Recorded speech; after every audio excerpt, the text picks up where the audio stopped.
What does freedom mean to you? Does it mean the freedom to choose? The freedom to have a family and raise your kids according to your own values? What about living a wild, adventurous life, experimenting with music, relationships, or art? What does freedom really mean? What if freedom meant something that only a few Americans still understood? What if it meant that your choices and your values were set by you, rather than by some politician in a far-off capital? Some people think we're only free to choose to live exactly how they live, by their moral code, or their narrow worldviews. But if liberty means anything, it means that you, and you alone, have the power to exercise your rights to which the laws of nature and nature's God granted you. It's time to put these principles back into action. It's time to restore the American dream, activate in our communities, and take our country back. It's time to wake up, America.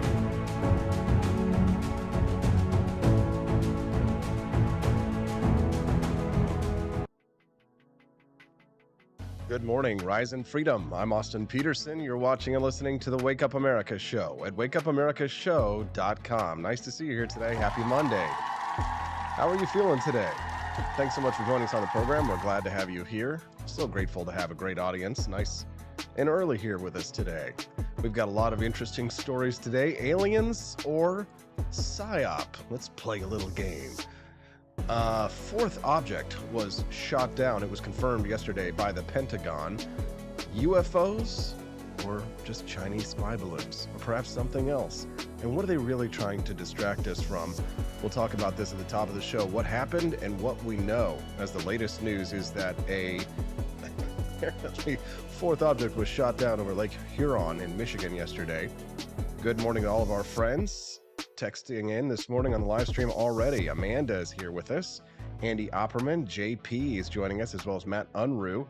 Glad to have all of our friends over here with us today. After that, we're going to talk about 718 this morning.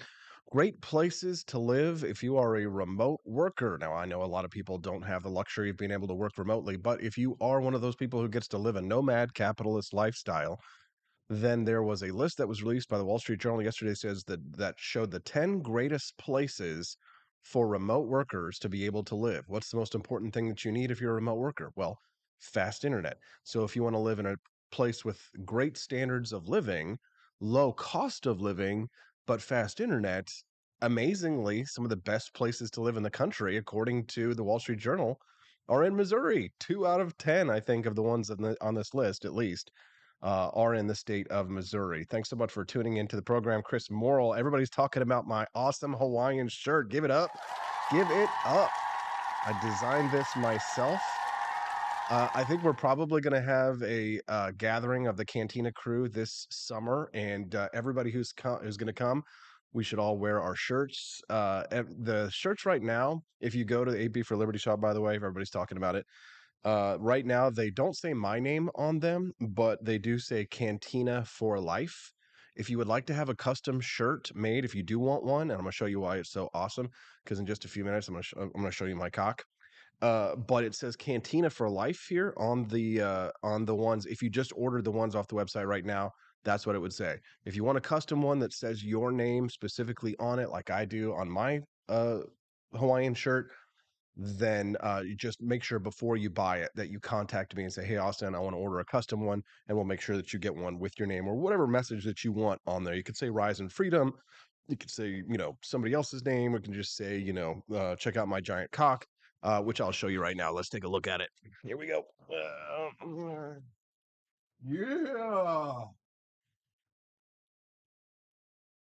Look at that. Huh? Pretty cool. Look at this. So when you put it over, look at this. So I got the purple light on over here, right? Let's go. There you go. Check it out. Pretty awesome, huh?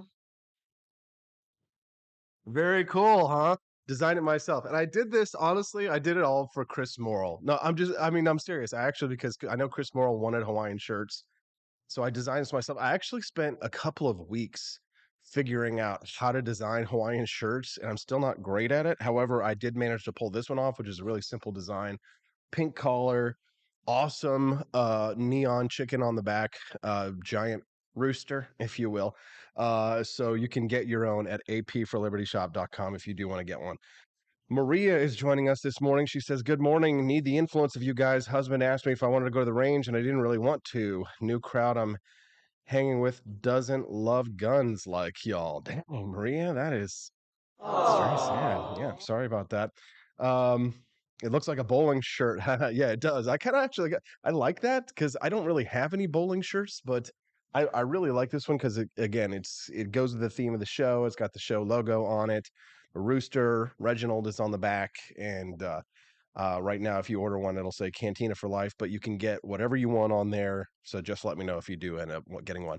Stephanie and I have a big announcement we're going to drop today at 7:30 a.m. You don't want to miss that one.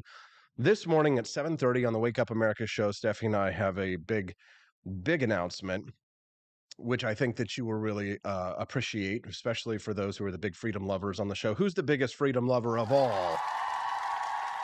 You are? Okay. Well, we're going to talk about our announcement this morning at 7:30, and then after that, we're going to talk about whether the question of 8 signs that the artificial intelligence revolution is spinning out of control.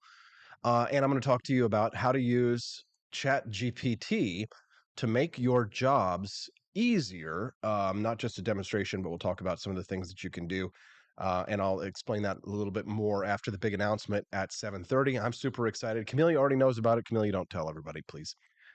At 7:51, a student sued their school over a Second Amendment T-shirt. A student got in trouble for wearing a T-shirt that said that they supported the Second Amendment, and the question is are students allowed to have their First Amendment privileges on school grounds? It's an interesting question, and one that I think we all will have an interesting discussion about. We don't want to miss that at 7:51.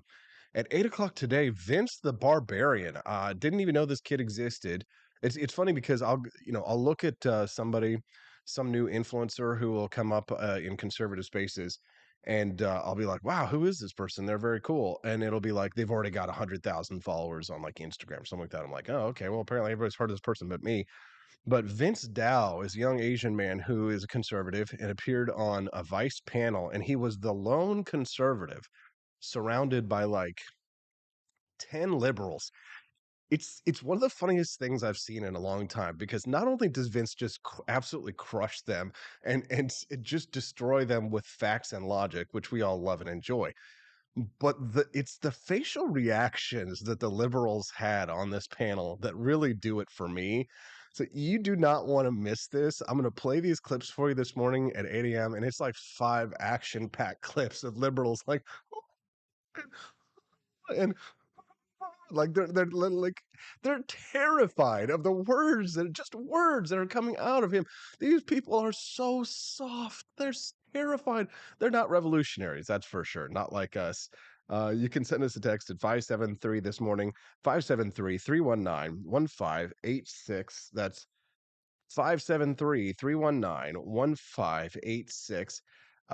People are already guessing as to what the big announcement's going to be. I figured that that's what people would think that it would be. Maybe you're right, maybe you're not.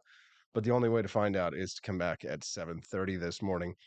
So make sure that you do that. Don't miss a minute of the Wake Up America show because we've got some awesome.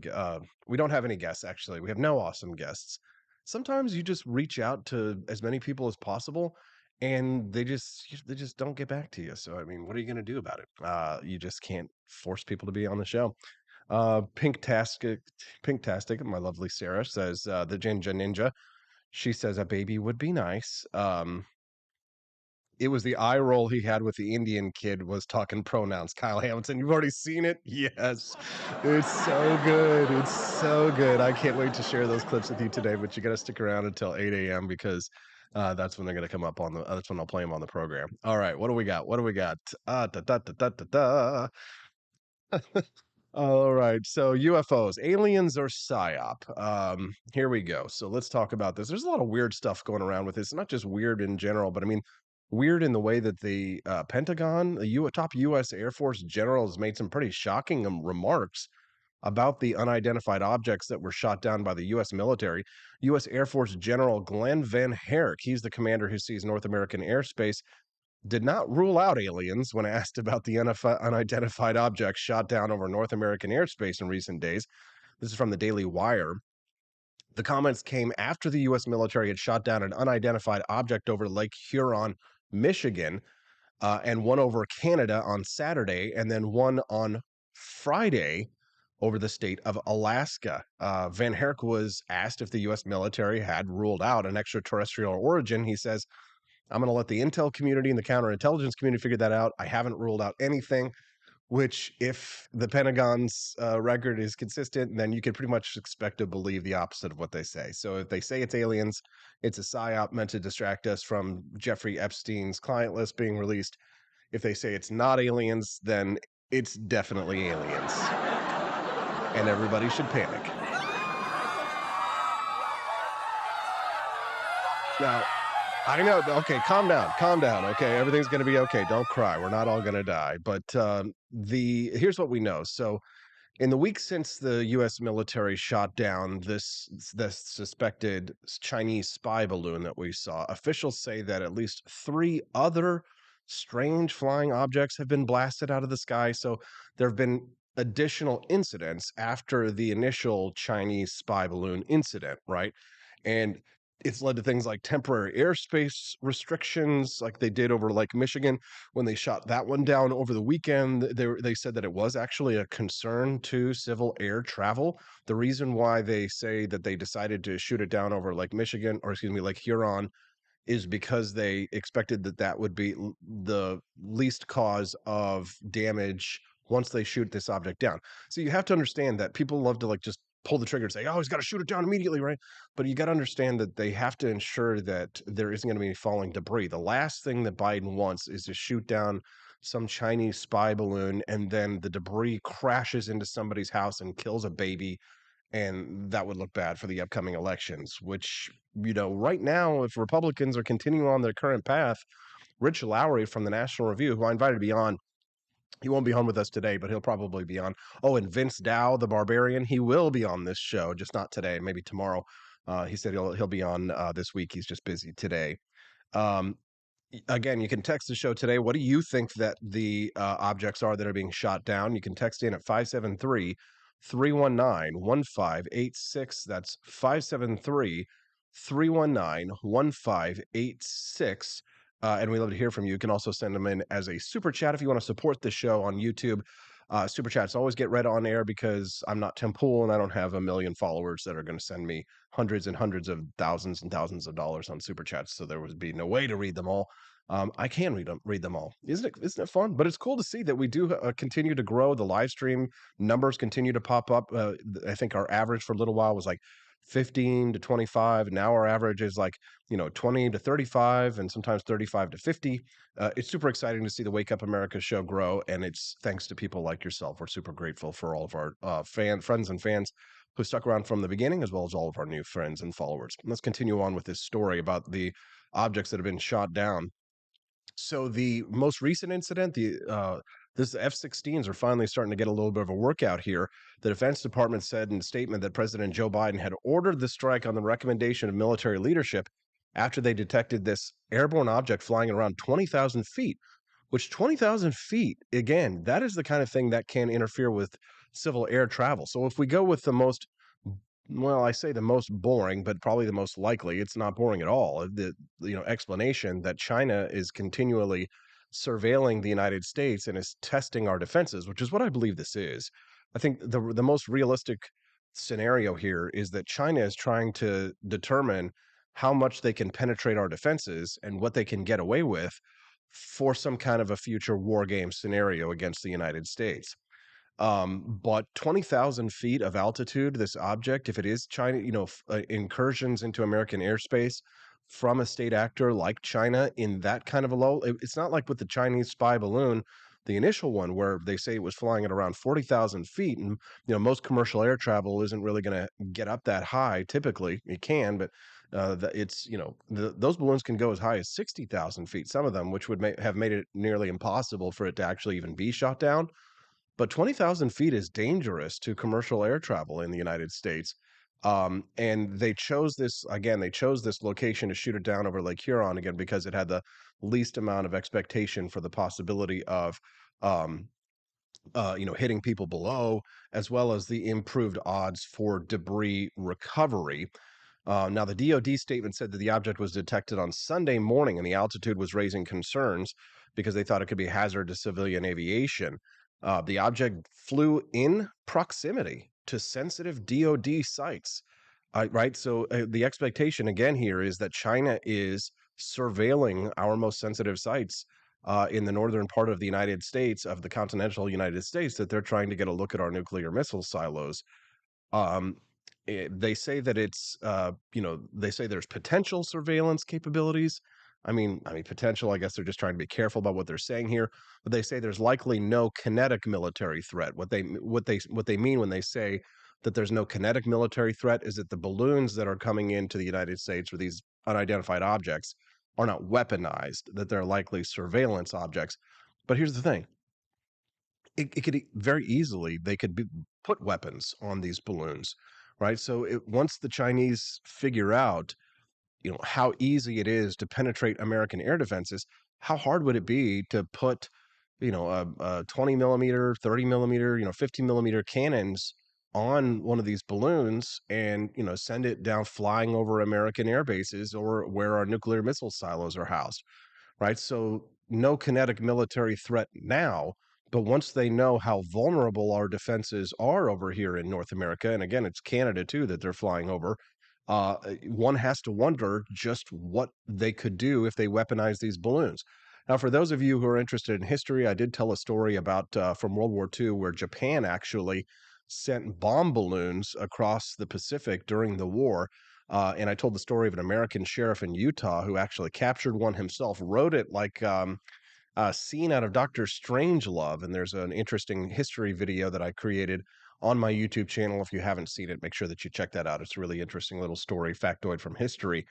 Um, but what do you think this is? What do you think this is all about? I'd really be curious to hear your thoughts about this one. If you want to send them in, you can. Again, 573-319-1586. John Knox says, if they were aliens, they would be so advanced, much more advanced than us, to get here at close to light speed that we would simply not even detect them. Never mind be able to shoot them down. Good point. That's a good one. I'd love to hear your thoughts on this one. I love people. Is there anybody here who does think that they're aliens? I'd like to hear you from, if you are on the pro alien side of things. But what's really concerning to me is just the ability of them to be able to brazenly do this and get away with it. I mean, obviously, we don't want an escalation towards war, but I mean, it's not us escalating the situation here. Glenn Van Herrick, he's, the guy, the NORAD guy, was asked Sunday if he thought it would aliens or extraterrestrials. I already read this to you, but he says that he hasn't ruled out anything at this point. They're calling them objects for a reason. And they said that they were not able to categorize how these vessels could stay aloft. I'm here reading some reports that said that the objects were balloons, but from what General Van Herk is saying here, he says that they're not able to categorize how these vessels could stay aloft, which kind of leads into the aliens theory here, because if they're not balloons and they can't categorize how they're staying aloft, what are you shooting down exactly if they're not balloons? So Senate Majority Leader Chuck Schumer said that he discussed the situation with the National Security Advisor, Jake Sullivan, and that the U.S. officials believe that the UFOs shot down after being observed over a more remote part of Alaska and Canada were balloons, which means that if Chuck Schumer says that there were balloons, then they're definitely aliens. He says that these objects Right, yeah, he says that these objects were much smaller, again, Chuck Schumer, than the balloon shot down over the Atlantic Ocean last week.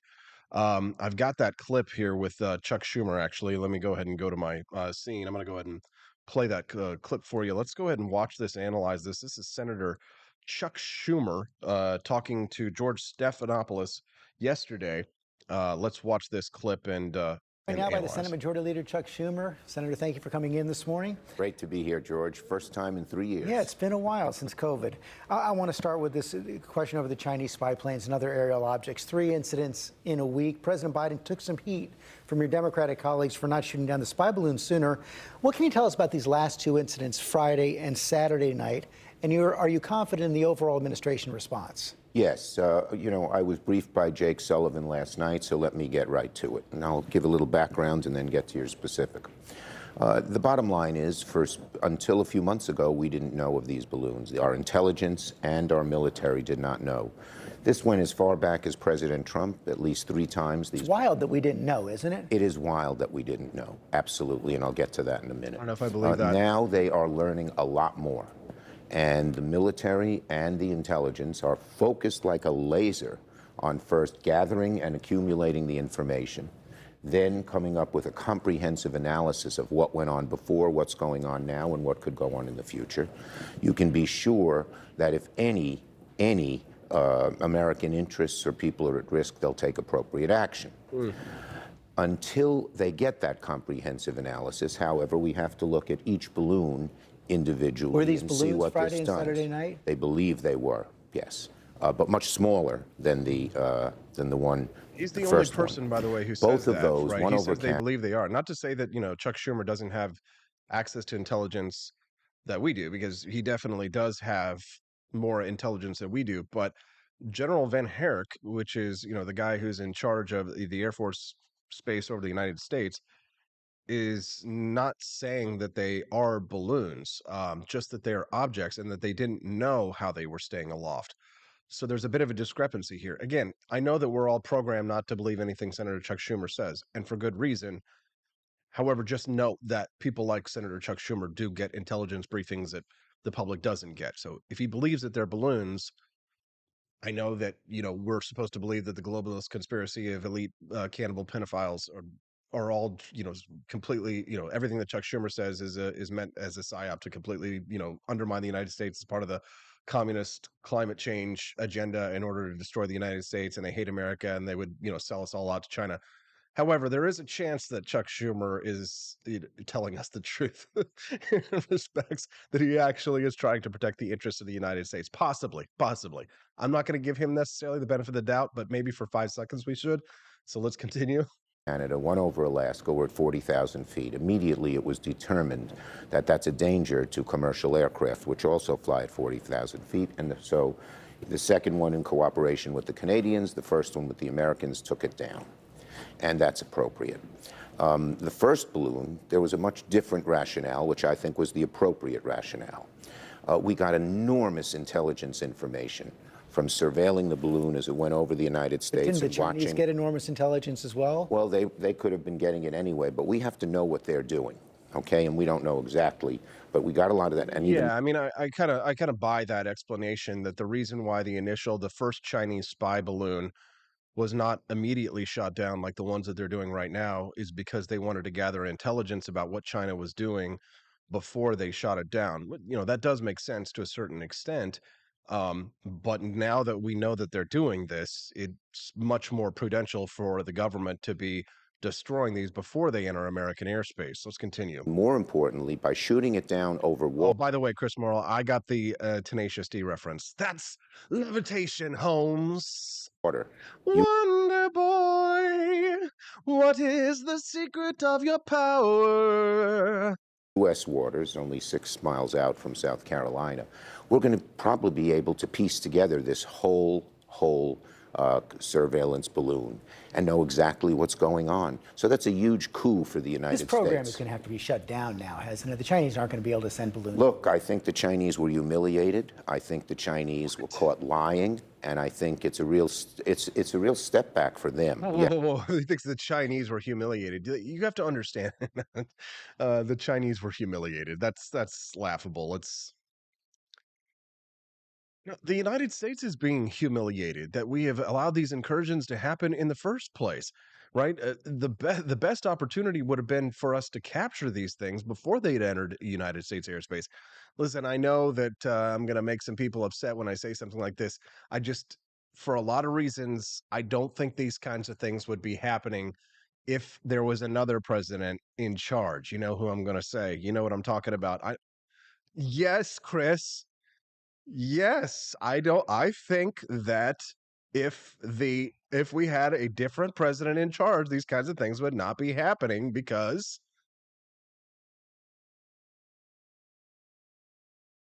yes. Right. Yes, I think they're going to have to. I think they're probably going to have to get rid of it or do something because they look really bad. And they're not just doing the United States. This is a crew of balloons. We saw one in South America. They've probably been all over the world. So what do we do now to counter China overall? If they're clearly taking more Great provocative question. actions. Yeah. And one more point I'd make on this, by the way. I do think Senator Tester is looking into why it took so long for us, our military, our intelligence, to know about these balloons. That's something I support. Congress should look at that. That's the question we have to answer. I think our military, our intelligence are doing a great job, present and future. I feel a lot of confidence in what they're doing. But why, as far back as the Trump administration, did no one know about this? Now, on China in general, look, China, I have always been a China hawk, but China is the second biggest power in the world, economically, geopolitically. We can't just have a Cold War with them. We have to have a relationship with them. But China's taken advantage of us over and over and over again. And this administration has been just about tougher than any other. The bill I passed, the Chips and Science bill, is going to bring all that semiconductor manufacturing back to America. Just the other day, I was in East Fishkill, the old IBM plant. A new company, American on Semi, is taking plants out of Korea, out of Japan. And I think this is really the point here, and I think that that's the big one here that we need to be talking about, especially for anti-war libertarians like ourselves, is how to solve these kinds of problems without escalating the conflict. And what Chuck Schumer there has said, I think, is really the actual solution. Even like what Chris Morrill was saying, that even the most anti-war libertarian, peacenik libertarian, has to say that at some point, when you're in, these incursions into our airspace should not be allowed, and that we should be shooting these things down. I mean, Judge Knapp last week said, well, the first thing that we should do is attempt to capture it whole before we shoot it down and bring it down. And listen, I didn't serve in the U.S. military, and God bless our troops, and thank you for all of you who did. But it would seem to me it shouldn't be that difficult of a technology to be able to capture these balloons. I know I'm probably thinking back to my Batman with the Jack Nicholson and Michael Keaton version. Remember when the balloons came in and then he had the bat? What was the scene where he went out with the bat and then he captured it and captured the balloons and took them safely away from Gotham City because they were spraying the toxicity across. Like, I just wonder if some of these balloons aren't releasing. Think about this. I mean, they could be, issuing biochemical warfare. They could be doing anything with these balloons. It might not just be spy balloons.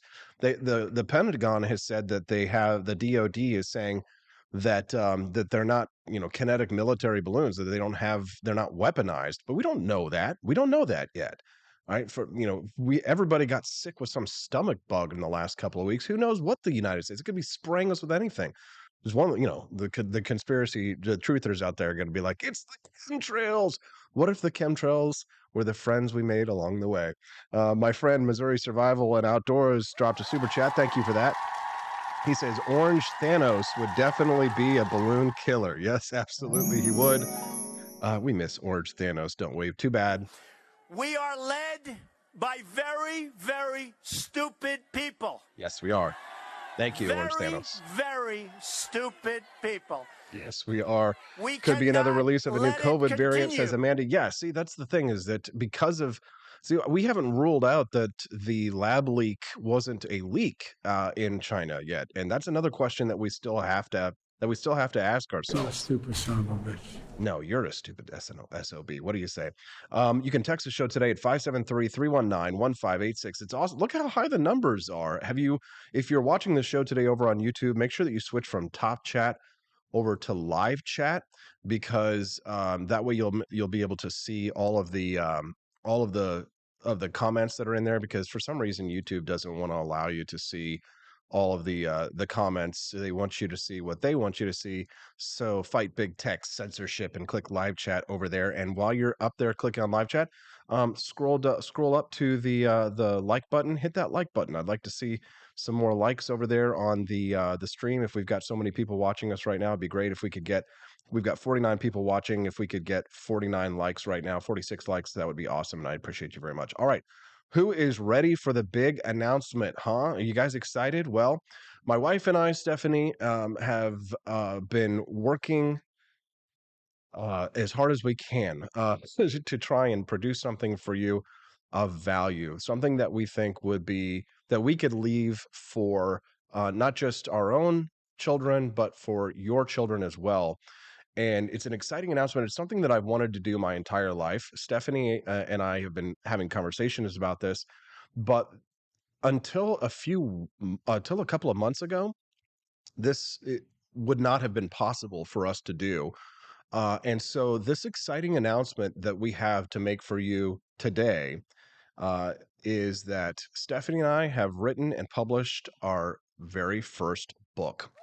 And we're very excited to introduce to you Calvin, the Coolest President. Calvin, the Coolest President is a book that we have written about the life of our favorite president, Calvin Coolidge.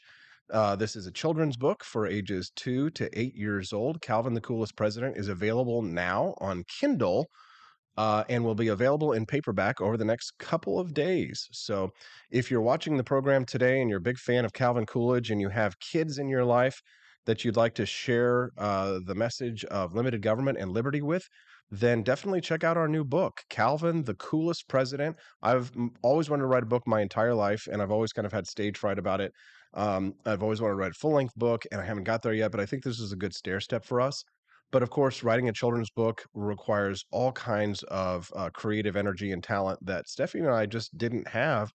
But thanks to the miracle of artificial intelligence, we now have the ability to be able to show to you today this book, Calvin, the Coolest President. And my cursor has disappeared for some reason. Isn't that fun? Calvin, the Coolest President is now available to download on Kindle. And it is the story of the life of Calvin Coolidge. And you can again, if you want to download on Kindle, you can today. The paperback will be available in the next couple of days.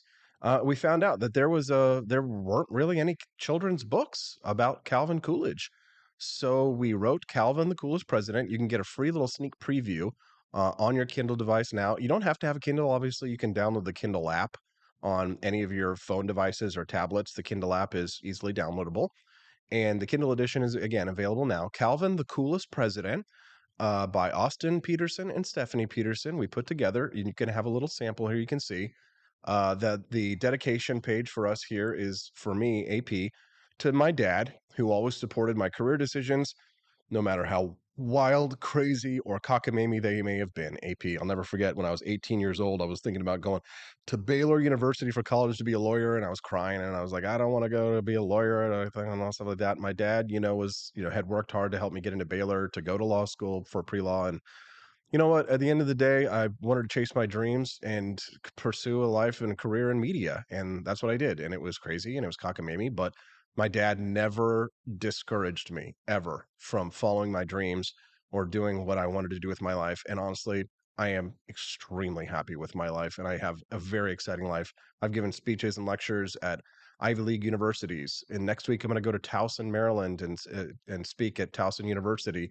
I have a debate at Towson University. And for these, I have an incredible job, the Wake Up America show. So this book is a dedication to my father. And for Stephanie, she dedicated it to her mom, without whose guidance along the way, she could not have written that book. With love, Stephanie Peterson.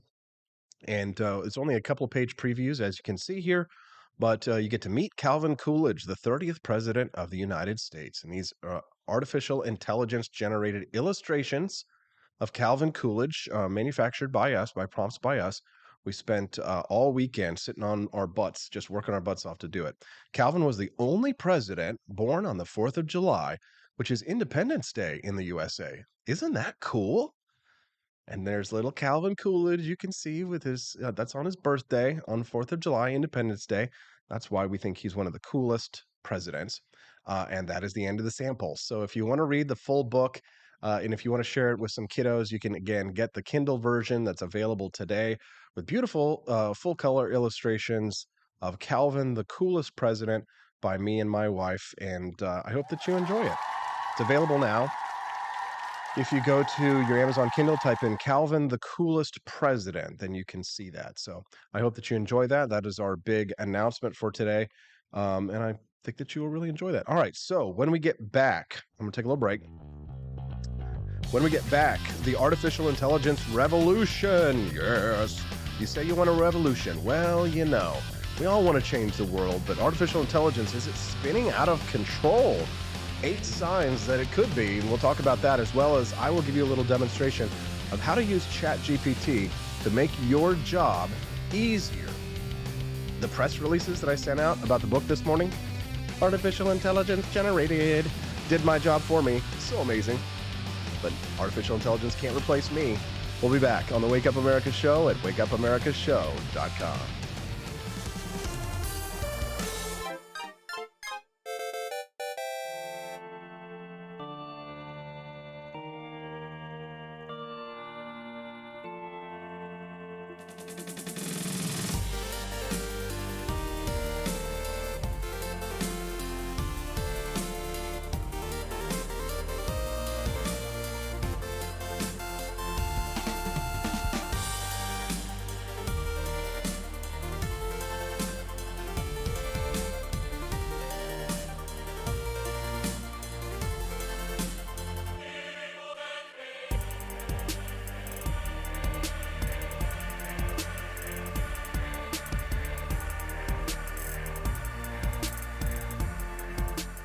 I like shooting things, but whenever I can't shoot something, I like to cut things. My life isn't all about shooting and stabbing and cutting, though. Sometimes I have to do actual work, but when I work, I still like to have fun. And there's nothing less fun than trying to cut with a crappy knife. Thankfully, from the ancient sect of Christian knights, who also loved cutting and stabbing, comes a new implement that has received my personal blessing, the Templar knife. Like the ancient sword of Excalibur, you don't choose a Templar knife, it chooses you. You just decide what kind you want on the website first, however, and then order it online, and then it chooses you. The Templar knife comes in a variety of shapes. As a man of culture and taste, I have decided I will never use a terrible knife again. And thanks to the inspiration provided by this excellent product, I have decided to launch a new crusade against anyone using less than superior knives. Join me, brothers and sisters, by visiting uppercuttactical.com/pages/Templar-knives. That's a lot of slashes. For that, you'll need a Templar knife. For 10% off, use code AP for Liberty and join me in a quest for glory, for liberty, for Christendom, for the Templar knife. Get yours today. Fire.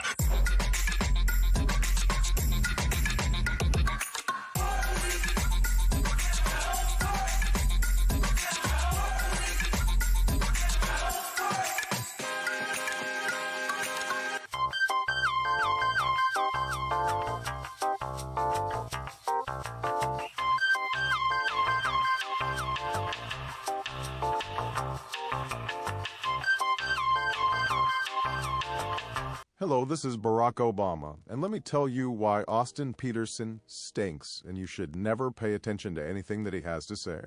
First of all, he's a libertarian, and we all know libertarians are idiots. They don't realize how important government is to everything that we do. I recently became aware that Austin has opened up a libertarian shop at apforlibertyshop.com. Now, I'm asking you as a personal favor to me that you never ever visit apforlibertyshop.com. With all of the great Liberty merchandise there, the last thing that we need to do is to get people spreading this message around the country, because then they might start thinking that they don't need government. And that's the last thing that good Democrats like us want. So if you love democracy, like me, and hate freedom, then don't visit AP for Liberty Shop. Like I said, whatever you do, do not visit apforlibertyshop.com. I'm Barack Obama, and I approve this message.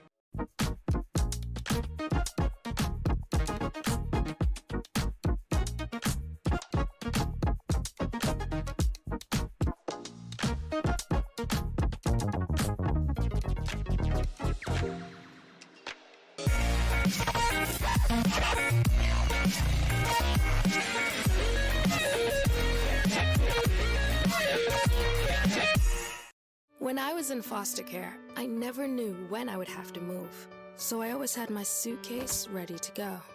Then one day, I was adopted. My new parents opened their hearts and home to me. My parents cook my favorite breakfast for me every morning. My parents take me on trips I never thought I would go on. They gave me a home and an even better reason to use that suitcase. My parents aren't perfect, but they're perfect for me.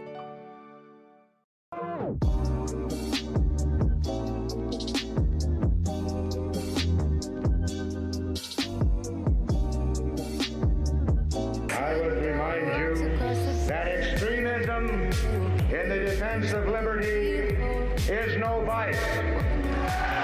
It is better to settle these matters in the courts than on the streets, and new laws are needed at every level. But law alone cannot make men see right.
Good morning, Rise and Freedom. Happy Monday. Nice to see all Liberty lovers. Thanks so much for joining us here on the Wake Up America show. I'm Austin Peterson, and we're glad to have you here on the program today. All 47 of you this morning. Isn't it nice to see all those big numbers? The show just keeps getting bigger and bigger. I creep, step by step, inch by inch. The Wake Up America show is delighted to announce today the release of our very first, me and my wife, Stephanie Peterson's very first children's book. Yes, very first book we've written and published. Did it ourselves, and it's revolutionary because it was generated, the images for it were generated through artificial intelligence. We could have never done something like this before. Let's give it up for Tom D this morning with his super chat. Says, good morning, rise in freedom, and drink coffee. Amen, brother. Is everybody in a good mood today? I am, certainly. I sent out the press release last night to let the reporters know that a revolutionary new book was just released, Calvin the Coolest President. And the reason why Stephanie and I could not have done this before is because, honestly, it's expensive to do something like this, or at least it used to be before artificial intelligence. Now, thanks to the rise of AI, you can now generate the kinds of images that would have required thousands of dollars and hundreds of work hours to be able to bring a book to the public. But because of the possibilities that exist now, thanks to artificial intelligence, Stephanie and I created a new children's book that's available for you to indoctrinate your little ones. The thing that's great about this book, which I think you'll really like and the kids in your life will enjoy, is that it explains why Calvin Coolidge was a different kind of president. Calvin wasn't like many of the other presidents, and maybe the reason he was so different is one of the reasons why he's sort of forgotten by many people. But we thought that Stephanie and I thought that it was a good idea to spread the word about why Calvin Coolidge was one of the greatest presidents in American history. And if you'd like to share that with people that you know or love, you can download that Kindle version right now. It's available on Amazon.com. The published version of the book, if you'd like to gain a paperback copy of that, will be available within the next 24 hours. You'll be able to purchase a hard copy of that. So if you want to check it out on Amazon.com, you can do so now. They'll give you a cute little preview of the book that you can see and get an idea for what it is that you're in for if you check it out over at Kindle or Amazon.com. JP says, suck it, artists. Hey, listen, I think that probably people will still pay for artists, but it just makes things a little bit more competitive. And I read this article over the weekend about 8 signs that the AI revolution is spinning out of control. Oh, gosh. Tom D says, Calvin Coolidge, wasn't he one of the only ones to shrink the federal government? He was one of the only ones to even propose the idea that we should retire the national debt. Yeah. Maria asks a good question. Are you guys going to make a book for all of the presidents? Well, I think what Stephanie and I are going to do is, depending on the success of the Calvin the Coolest President book, is if the first Calvin the Coolest President book is done, we're going to probably do a series on the top 5 liberty presidents, the top 5 most liberty presidents, of which we have compiled a list of which ones are the top 5 most liberty. So if Calvin the Coolest President is a success, then we'll probably do a 5-book series of children's books on the top 5 most liberty presidents little short biographies for the kids. But I think you'll really enjoy this book. Make sure that you check it out. Yeah, Camellia has already figured out who's going to be. Nice to see you all here today. We're talking about the artificial intelligence revolution and why Gizmodo says that it's spinning out of control. ChatGPT, which I use now every single day. I use it not only for things like, helping me to write a children's book, but I also use it for things like I need a recipe. Stephanie and I were looking up copyrights, for example, for our book, and we had a question about copyright law. So what did we do? We just went in there and asked it the question about copyright law. Do you know how much time you would spend on Google sifting through ads, trying to figure out what one website says this, one website says that? Now, should you fact check what comes out of ChatGPT and what comes out of artificial intelligence? Absolutely. Of course you should be doing that. However, it's a great place to start your search and get information that you probably would have Googled up anyway and would have spent time trying to figure out. My wife, Stephanie, is messaging right now about the UFO that was shot down over Michigan. She's, yes, Stephanie, I saw that it was shot down over Michigan, your state. And I did talk about that a little bit earlier in the program. Of course, she's supposed to be doing apparently some therapy for someone this morning, but she's sending me messages. I appreciate you, Stephanie. Thank you very much, and I love you.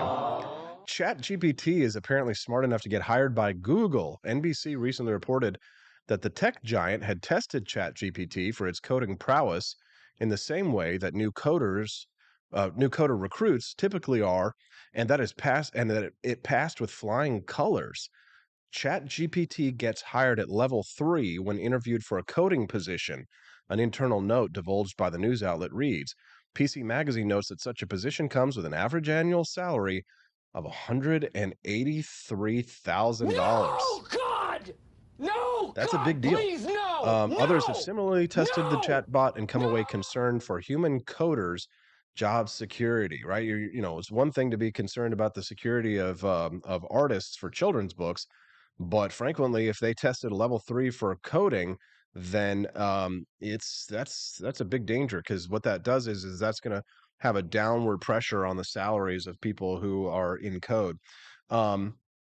Dustin says you already showed it wrong. It's code. Oh, yeah. So like I said, the chat GPT does make mistakes, but it can accomplish a lot of jobs that again would have taken you thousands of man hours, things to do. It can do for you now. Tim Poole got Chat GPT to give him step-by-step directions for making crystal meth. That's friggin' hilarious. All right, so signs that the AI revolution is spinning out of control, at least according to Gizmodo.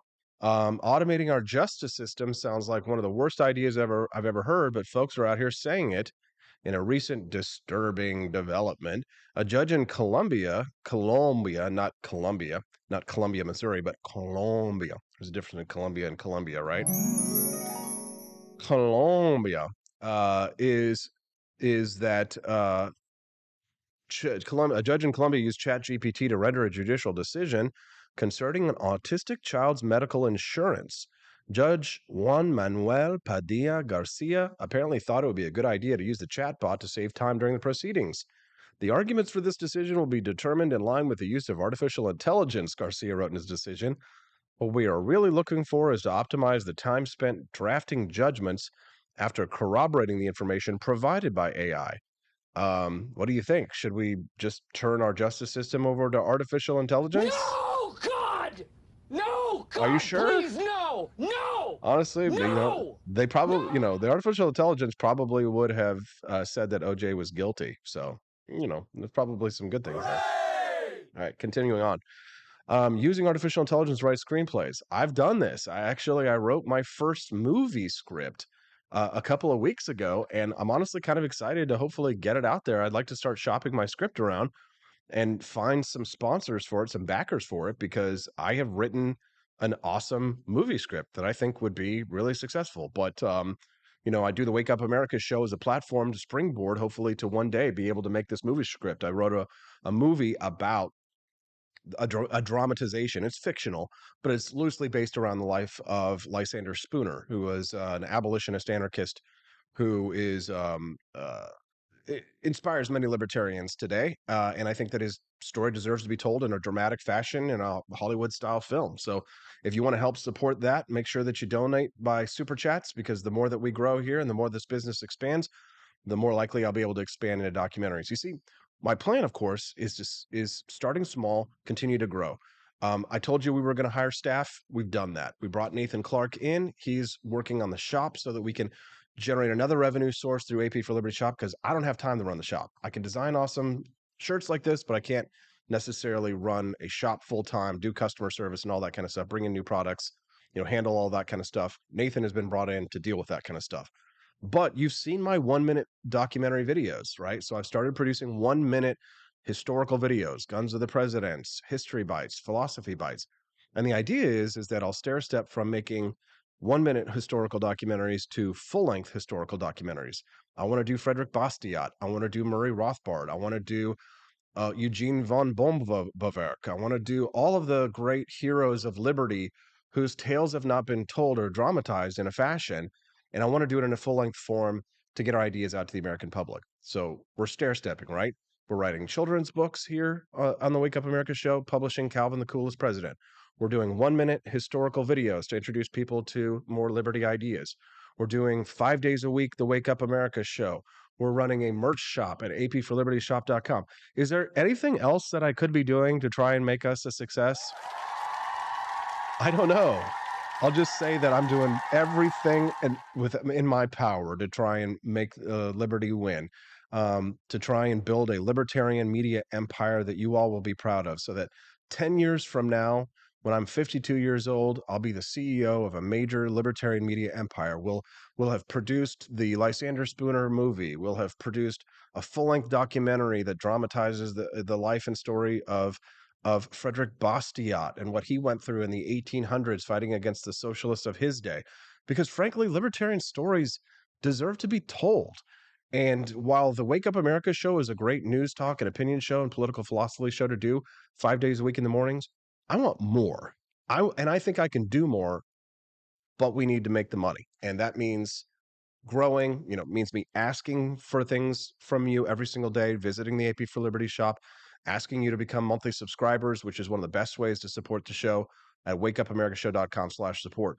But one of the other great ways that you can support the show is by visiting our sponsors, because they give a lot of money and they're very helpful in growing our show. So here's what I want to do. I'm going to make this quick, but I want to ask you today for a big favor, and that is to visit either learaustin.com or call the number. Lear Capital, which deals in gold and silver, is a great company. And this phone number up here, right here, is gold. Call that number today to get more information about how to invest in gold and silver.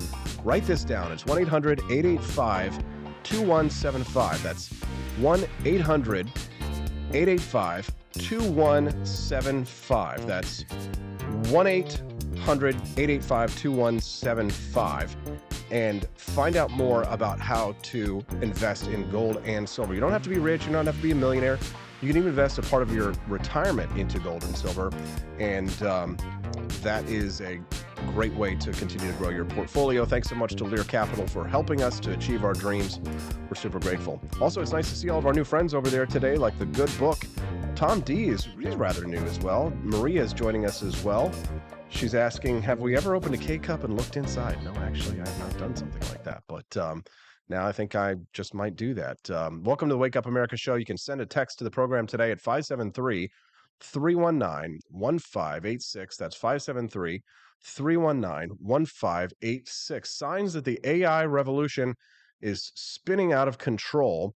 Using AI to write screenplays. Multiple new programs and services are now advertising AI can be used to write screenplays and automate the filmmaking process. Yeah, absolutely. So the AI startup DeepMind announced the launch of a new tool, which I can't wait to take advantage of, called Dramatron, which it calls a co-writing tool. It's supposed to help screenwriters by using hierarchical story generation for consistency across generated text. The Gizmodo is very offended by this, but frankly, I think it's fantastic. What do you think about it? Do you think it's good, or are you more on the boo side of things? Our friend Mad Mom Anon from Missouri says that SB 100 passed the Senate. House next. Let's do this, Missouri. Remind us, Mad Mom Anon, what is SB 100? Is that Mike Moon? I'd love to hear from it. Stephanie, my lovely wife, is here. She says big audience today. Yes, it is nice to see the big audience today.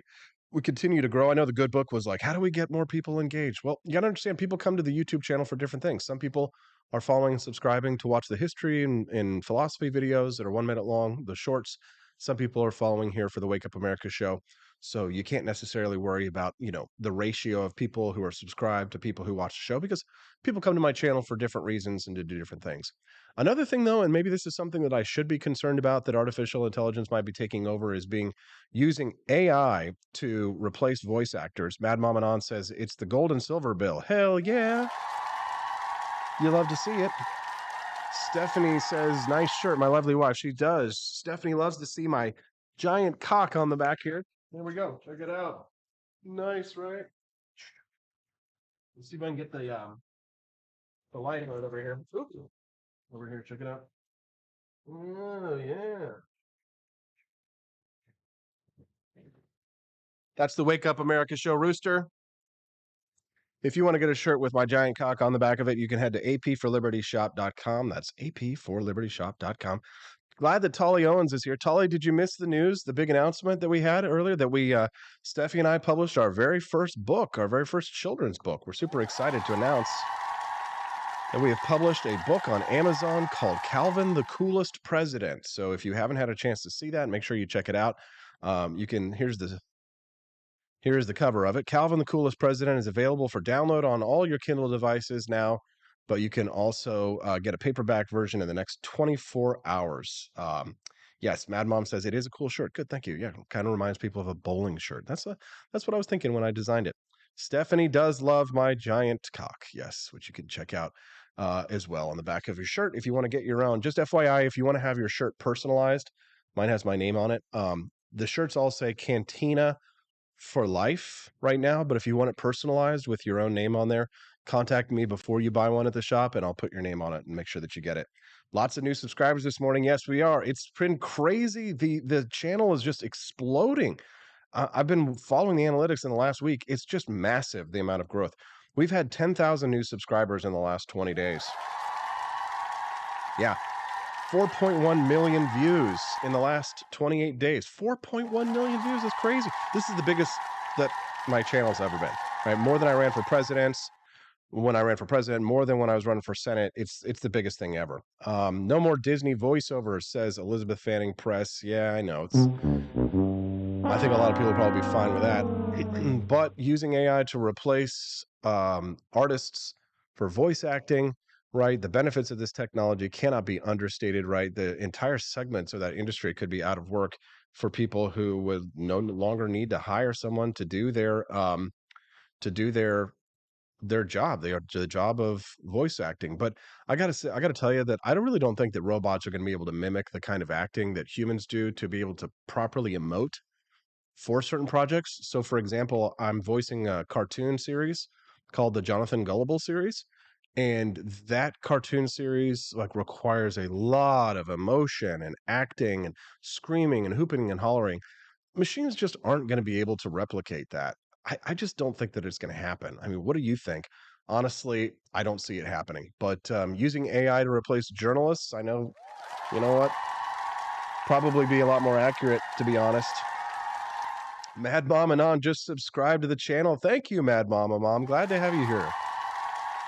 She became an actual subscriber. That's awesome. We appreciate you very much for that. That's awesome that we've got you, Mad Mom Anon, as a monthly subscriber, and I appreciate that because that helps us to grow, to build our channel, so that we can start investing in not only bringing Nathan. I'm hoping to bring Nathan on from part-time to full-time this summer. We need to see sales on AP for Liberty shop pick up so that I can do that. Have him running and managing the shop full-time, because the hope is that the AP for Liberty shop merch website becomes a money printing machine, so that and things like writing the children's book becomes just like a cash generation machine, so that I can go and instead of having to even ask for investors to make films and documentaries, that hopefully I will be able to generate that cash flow so that I can invest in my own films and my own documentaries and motion pictures. I want to become the Quentin Tarantino of libertarianism, if you will. You can text the show today at 573-319-1586. There are subscribers and there are sponsors. Yes, there's a difference. Subscribers are people who just follow the YouTube channel, essentially. It's like being a follower. And sponsors are people who join, pay like a small monthly fee. And FYI, you do get perks and benefits to that. So, for example, now when Mad Mama Non comments, she has a little Statue of Liberty next to her name. If you see people with little pictures next to their names, those are the monthly sponsors, which we appreciate that very much.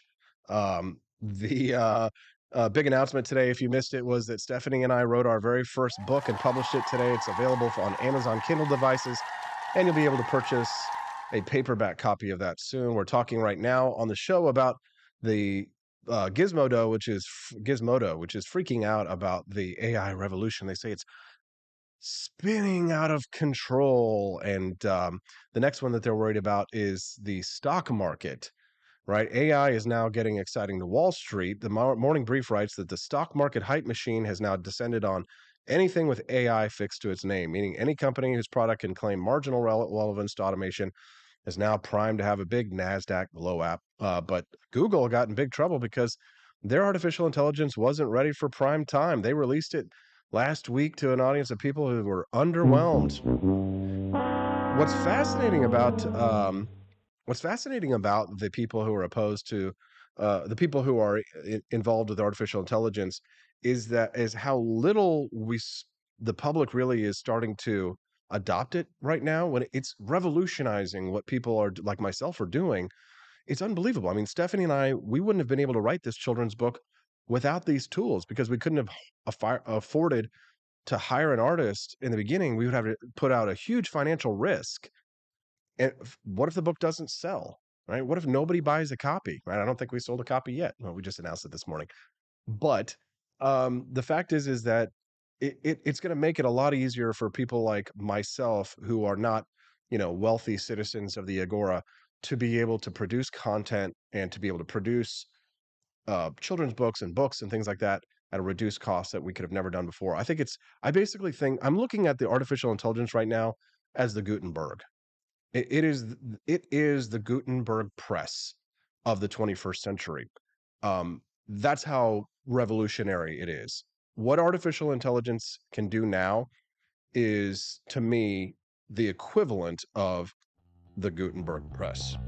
I don't think I'm overselling it there. All right, I got to go to a commercial break because I don't have guests today. My voice gets really super tired. Let me go to a commercial break, take a couple of minutes, get a drink of water, go to the bathroom. I'm going to go, and when I come back, Vince Dow, the barbarian, absolutely destroyed a panel of Vice leftists. Wait until you see the reactions to him saying basic things like, don't commit crimes. It's unbelievable. It's amazing. You don't want to miss a single minute of the Wake Up America show at wakeupAmericaShow.com.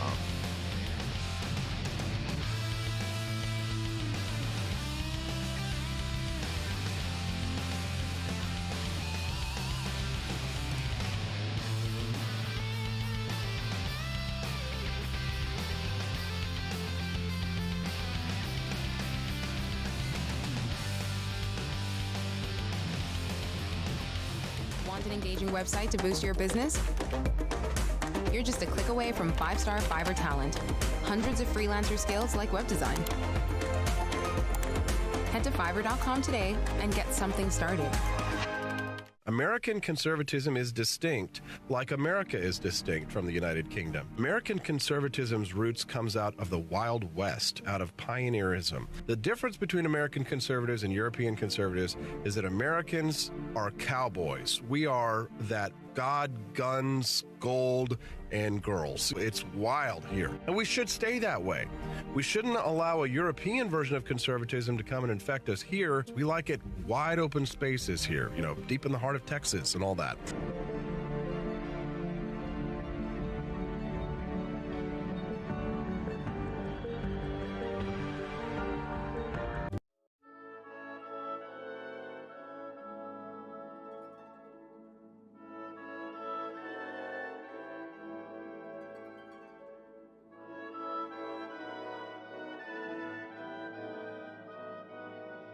Hey there, it's your favorite Vice President Joe Biden. I wanted to talk to you today about the Wake Up America show, the best source for all your political news and commentary.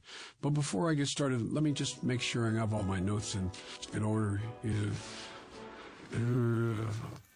Okay, where was I? All right, the Wake Up America show. It's a great way to stay informed and make your voice heard. Boy, what was I saying again? Oh, right. The Wake Up America show. It's important that we all stay engaged and knowledgeable about what's going on in our country and, the thing. But hold on, where was I going with all this? Oh, yeah. The Wake Up America show. It's a fantastic resource. And if you really want to make a difference, man, you can sign up to be a monthly donor at wakeupAmericaShow.com/support. Now, where was I? Oh, that's right, the Wake Up America show. So if you want to stay woke and support a great cause, head on over to wakeupAmericaShow.com/support and sign up to be a monthly donor today. And if you're feeling generous, you can even give a donation in my name. Thanks for listening, and keep on keeping on, America. Come on, man.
Thank you for watching the Wake Up America show with my dad. Today, I'd like to share with you 3 reasons why you should visit Dad's online store at apforlibertyshop.com. Number 1, you can get exclusive freedom-loving merch designed by AP himself or me mum, Steffi. Liberty Laura has made some designs as well, and blimey, they are great! Number 2, most of these products are so wicked that they aren't even allowed to be advertised on Facebook or Instagram. Modern machine guns and a proper keychain. Plus, our Grover Cleveland t-shirt is so spicy apparently that leftists on Facebook specifically banned it from appearing on the website. Number 3, you're supporting liberty lovers just like you. Spend your money where you earn it, and you help me pups build a community that supports what you believe. Bloody hell, this commercial is running too long. Gotta run. Bye now. Don't forget to visit apforlibertyshop.com. That's apforlibertyshop.com.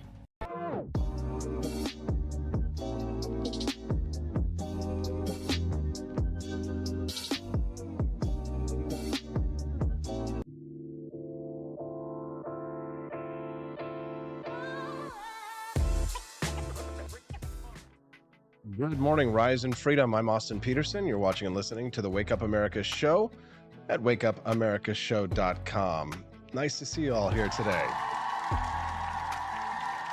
I'm so excited because today is the day my wife and I accomplished one of my greatest dreams.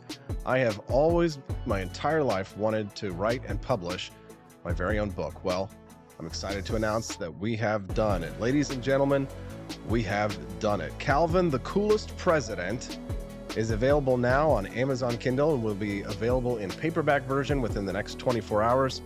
You'll be able to purchase a copy at Amazon.com. Pretty cool, huh? Calvin, the Coolest President is a great story about the life of Calvin Coolidge, and it's a delightful children's book. It presents the life of the 30th president in a captivating and entertaining manner.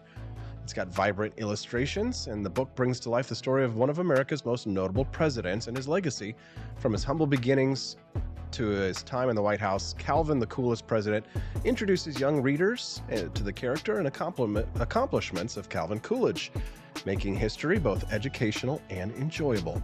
It's perfect for history buffs and for curious children. This book is a must-read for anyone looking to learn about one of America's greatest leaders. So, Steffi and I think, probably have a little bit of champagne.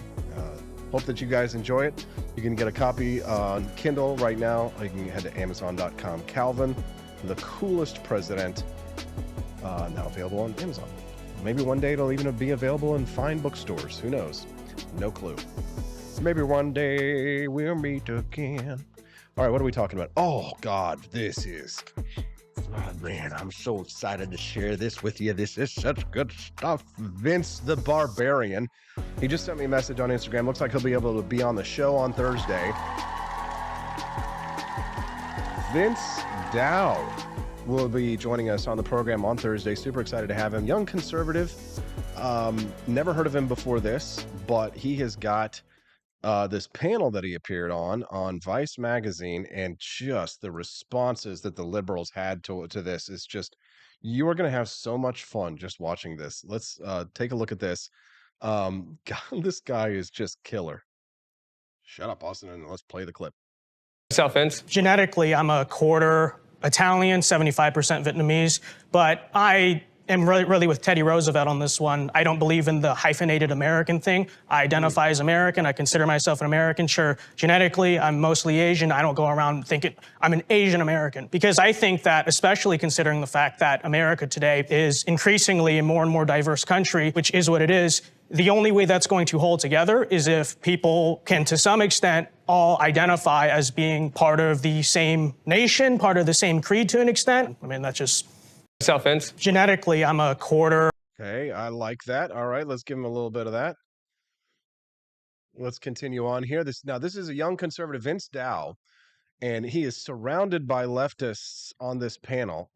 And you have got to see him mixing it up with these liberals and progressives here. Take a listen to this. Nancy Pelosi, Chuck Schumer. Hold on. This is not the one that I want to play for you. This is the one that you got to see. Check this one. Statistically, it is true that Asians, right, on average, make more money, in terms of medium, make more money, better test scores, get into better colleges, all that stuff. I think the question is, why is that? And I don't know, model minority, whatever that label wants to mean. That's actually a myth. Pause. She's not gonna go in there and she's gonna interrupt him for sure. But here's the thing. I know you're gonna, because it's the first time you're watching this, maybe we'll play a couple of these clips again. But here's the thing.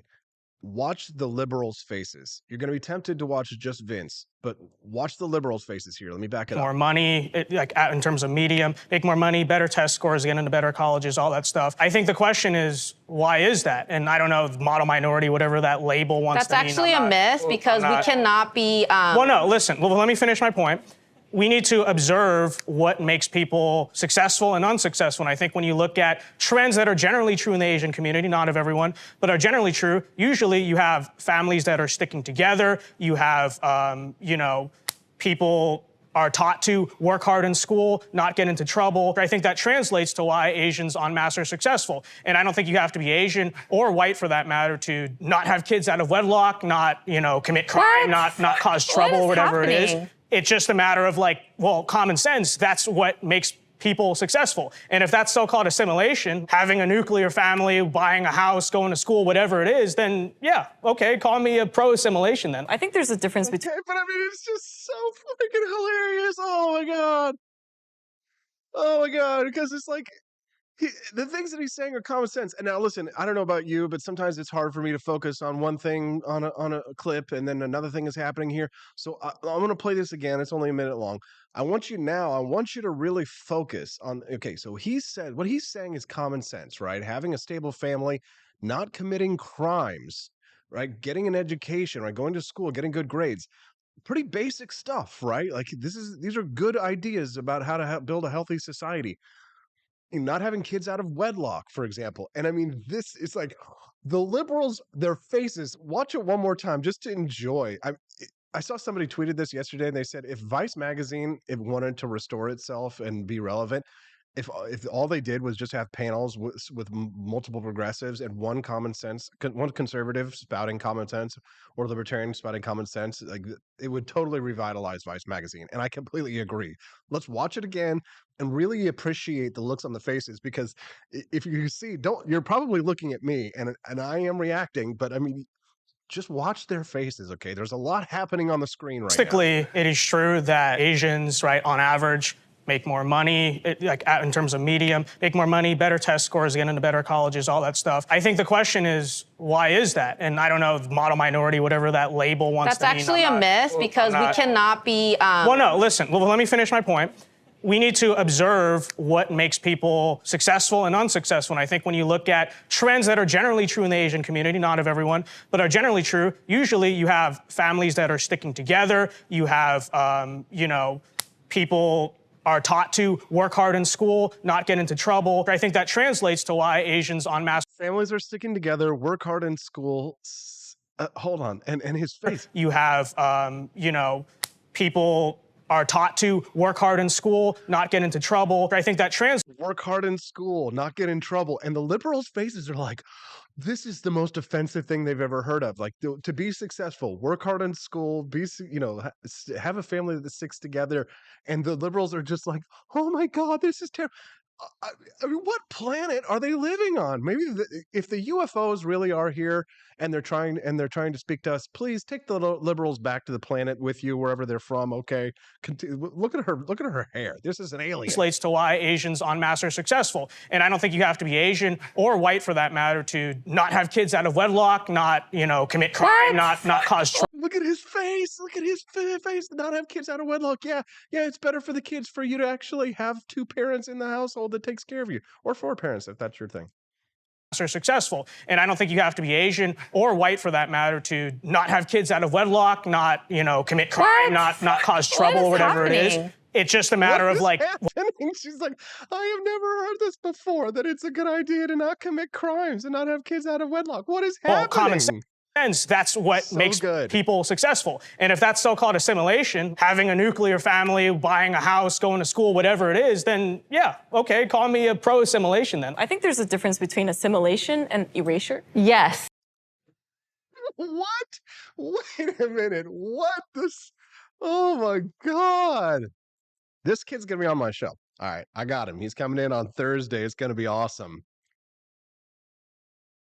We shall call him Vince the Barbarian. Dun, dun, dun, dun, dun, dun, dun, dun. Nancy Pelosi, Chuck Schumer, the entire Democrat basically caucus in Congress literally bent the knee to George Floyd and to Black Lives Matter. They quite literally did that. And that was a bad thing? I think it was a stupid thing. So good, so good.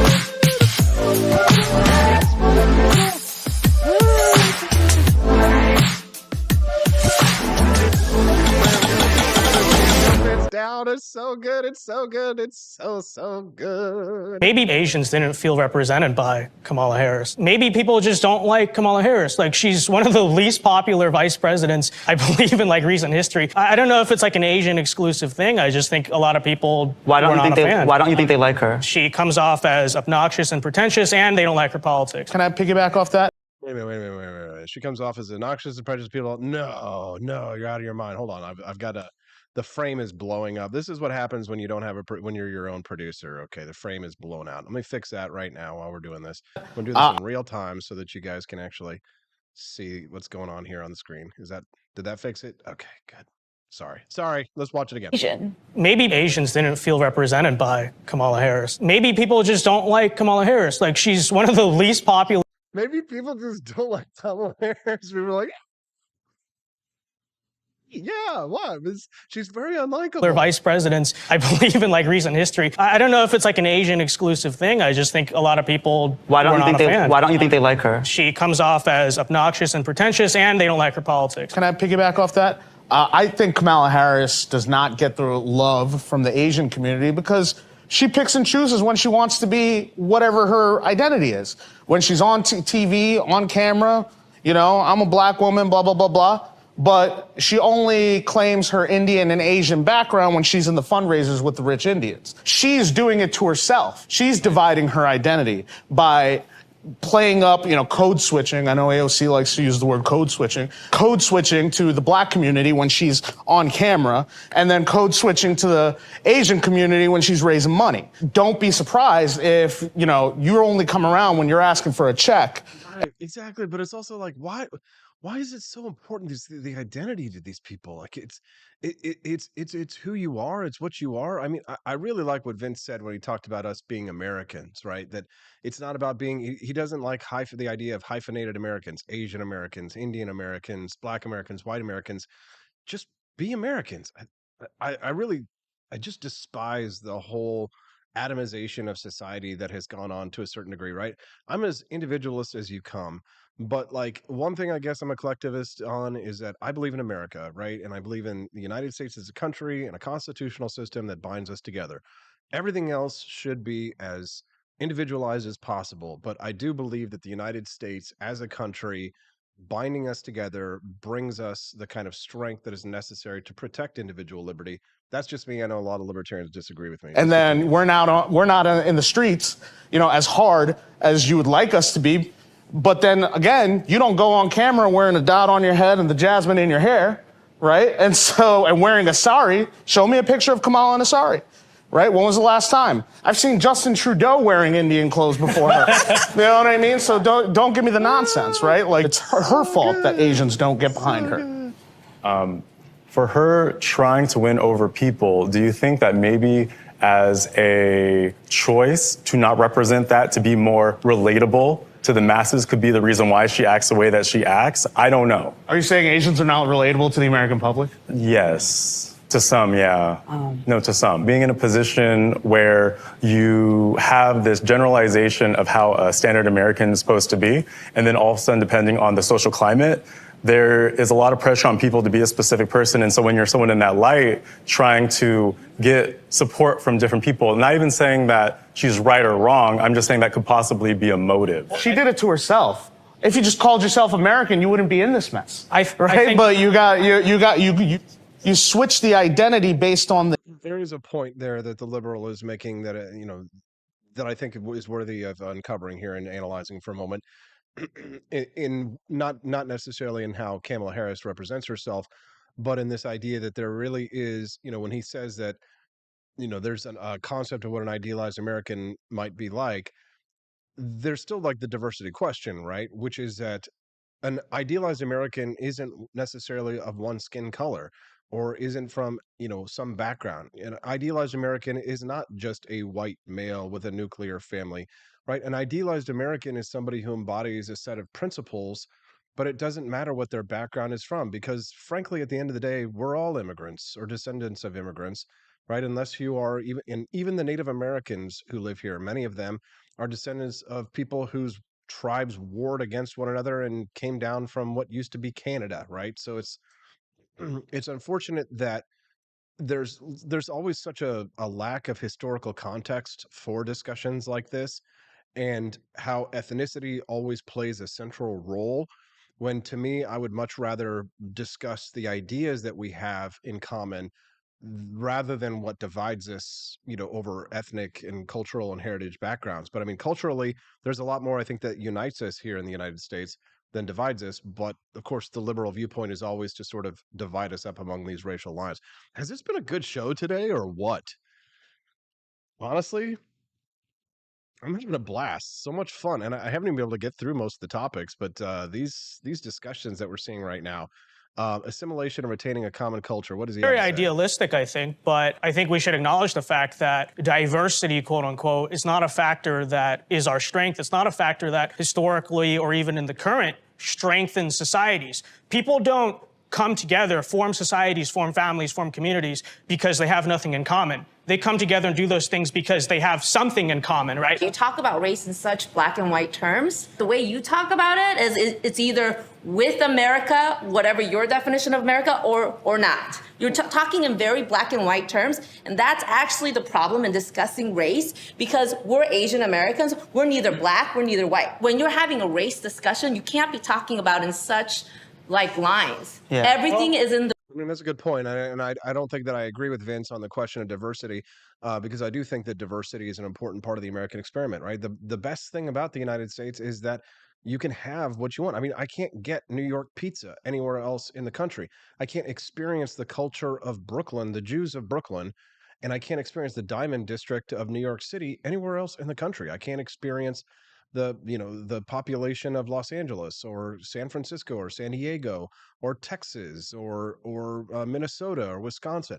There's a diversity there, right? And it's not just a racial diversity, but there's a cultural diversity in the United States that I think is important to maintain and to protect. Like, you want to be careful when you create this unifying concept of Americanism that you don't stamp out the individuality and allow the kind of individualism that would create the sort of cultural diversity that really does make the United States great and which shows itself in many different ways. Let's continue. The gray. The more in common that a society has with one another, the more likely they are to work together and build things in society and not constantly be fighting each other and at odds with each other.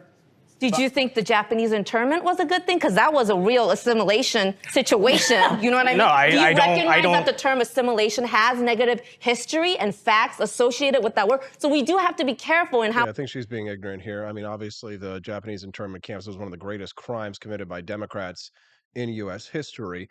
But I don't know that that has necessarily anything to do with assimilation. I mean, the question was the suspicion of the time of war, when, of course, civil rights and civil liberties are going to be abrogated.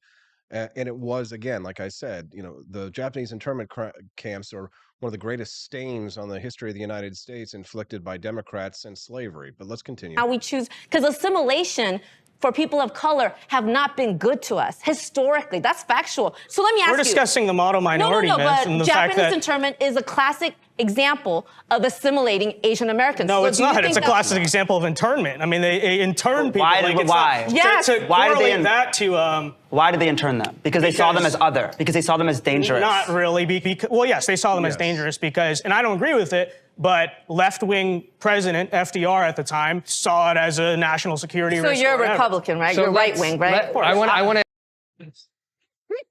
Very idealistic, I think, I'm but so glad that Vince made sure to remind people that was a left-wing progressive. seeing the videos of in San Democrat Francisco, New York president who did that. City. Continue. Newsflash. Seeing the videos of in San Francisco, New York City. Newsflash, they're not being prosecuted as hate crimes. So the more correct way to look at it is what is the primary perpetrator of violence against Asians overall, right? Because if we talk about these videos, we have to count them in the statistics, and we're not doing that. And when we do that, we find, well, I'll tell you this, the plurality top perpetrator of violence against Asians, number one, is not happening in rural America, and number two, is not being done by white people. So is it black people that are doing it? Like, is it the black and brown people? I don't know why I didn't see this before, man, but I thought this Vince guy just absolutely killed it. He murdered it. What did you think about that? Send us a text, 573-319-1586. Excuse me, got the hiccups. 573-319-1586 is the text line. I'm going to go check them out and take a quick little break. Don't forget, today is a banner day. My wife and I published our very first book.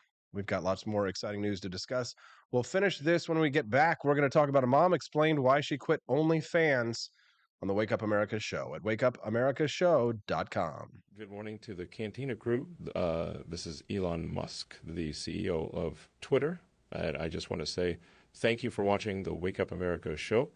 I've decided that Austin Peterson will be the new CEO of Twitter.com, effective immediately. First thing to do, though, is I've got to go and blast off into space.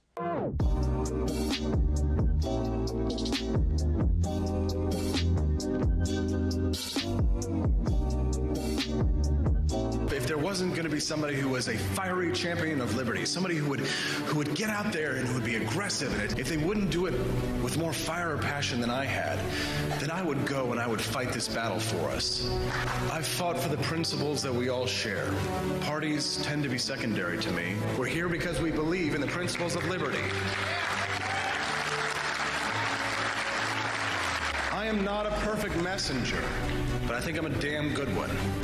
This is a replica of our first president's flintlock pistol. You have my full support, my respect, and my gun.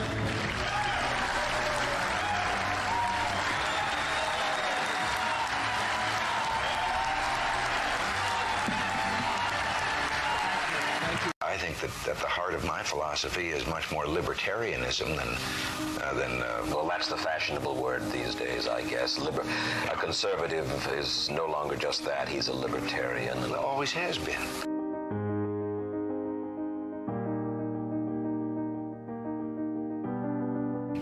Yet any time you and I question the schemes of the do-gooders, we're denounced as being against their humanitarian goals. They say we're always against things, we're never for anything.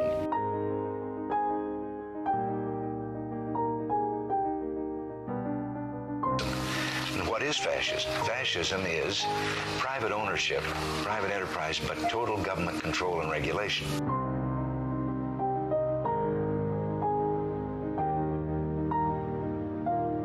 Well, the trouble with our liberal friends is not that they're ignorant. It's just that they know so much that isn't so.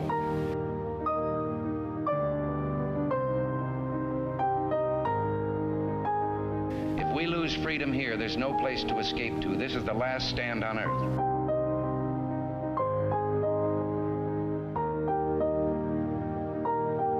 This is the issue of this election. Whether we believe in our capacity for self-government or whether we abandon the American Revolution and confess that a little intellectual elite in a far distant capital can plan our lives for us better than we can plan them ourselves.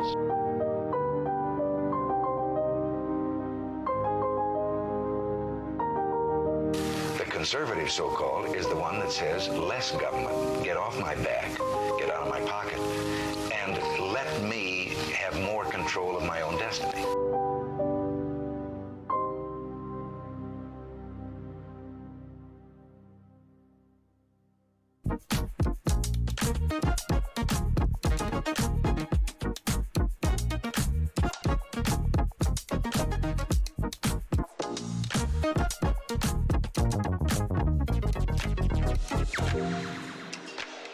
What would happen if I had to pick up the phone, call 911 for one of my family members or one of my neighbors? What would I do if no one was on the other end to respond? What if there was no 911? So you can be a part of the solution. Anybody can be a firefighter. Male, female, younger, older. We have school teachers. We have leaders in business. Is me, you, anyone that wants to be. There is no typical firefighter. Do you hate the deep state? Do you reject the Antichrist in all his ways? Do you believe that aliens controlled LBJ to assassinate John F. Kennedy? Did you know that the shot can put chemicals in you that will make you more sensitive to 5G? Do you love America? Do you want more freedom? Do you like smoking hot red-headed libertarians? Then the AP for Liberty shop is for you! Check out all the awesome new merch and have a happy new year! Fight the deep state, reject the Antichrist. Visit AP for Liberty shop and get your patriotic merchandise now, or the deep state wins.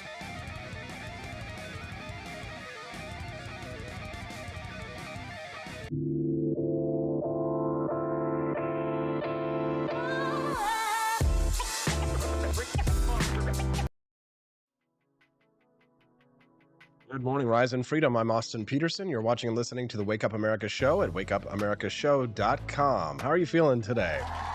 Good. Glad to hear that. Our friend Fiery Waco over in the live stream says, thanks, Austin, for cluing me into the name of that conservative on the Vice panel. I just subbed to Vince Dow on YouTube. Glad to hear that. Appreciate that. I try and be as useful as possible. Whenever I write the Wake Up America Show in the evenings and I'm picking out topics, I'm always asking myself, what is really the most useful information that I can provide? And if the news day is slow, then I'll say to myself, okay, well, what is the most, fun conversation or interesting conversation? Something that will spark thought or discuss or debate. And then I go with that, right? And then the third question I ask myself is, what's going to be the most outrageous or crazy thing that we can discuss that day? And it's usually in that order. Important, useful, engaging, thoughtful, fun, wild, wacky, and wacky, and weird is the third criteria.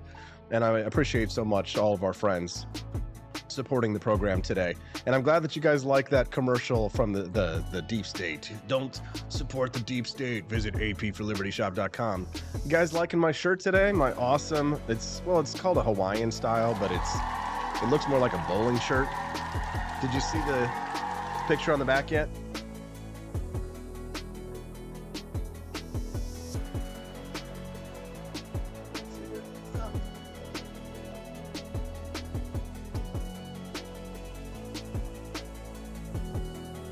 We're going to have like a reunion this summer. Get all the Freedom Ninjas together, the Cantina crew here, and everybody going to have to wear these shirts. Should be good.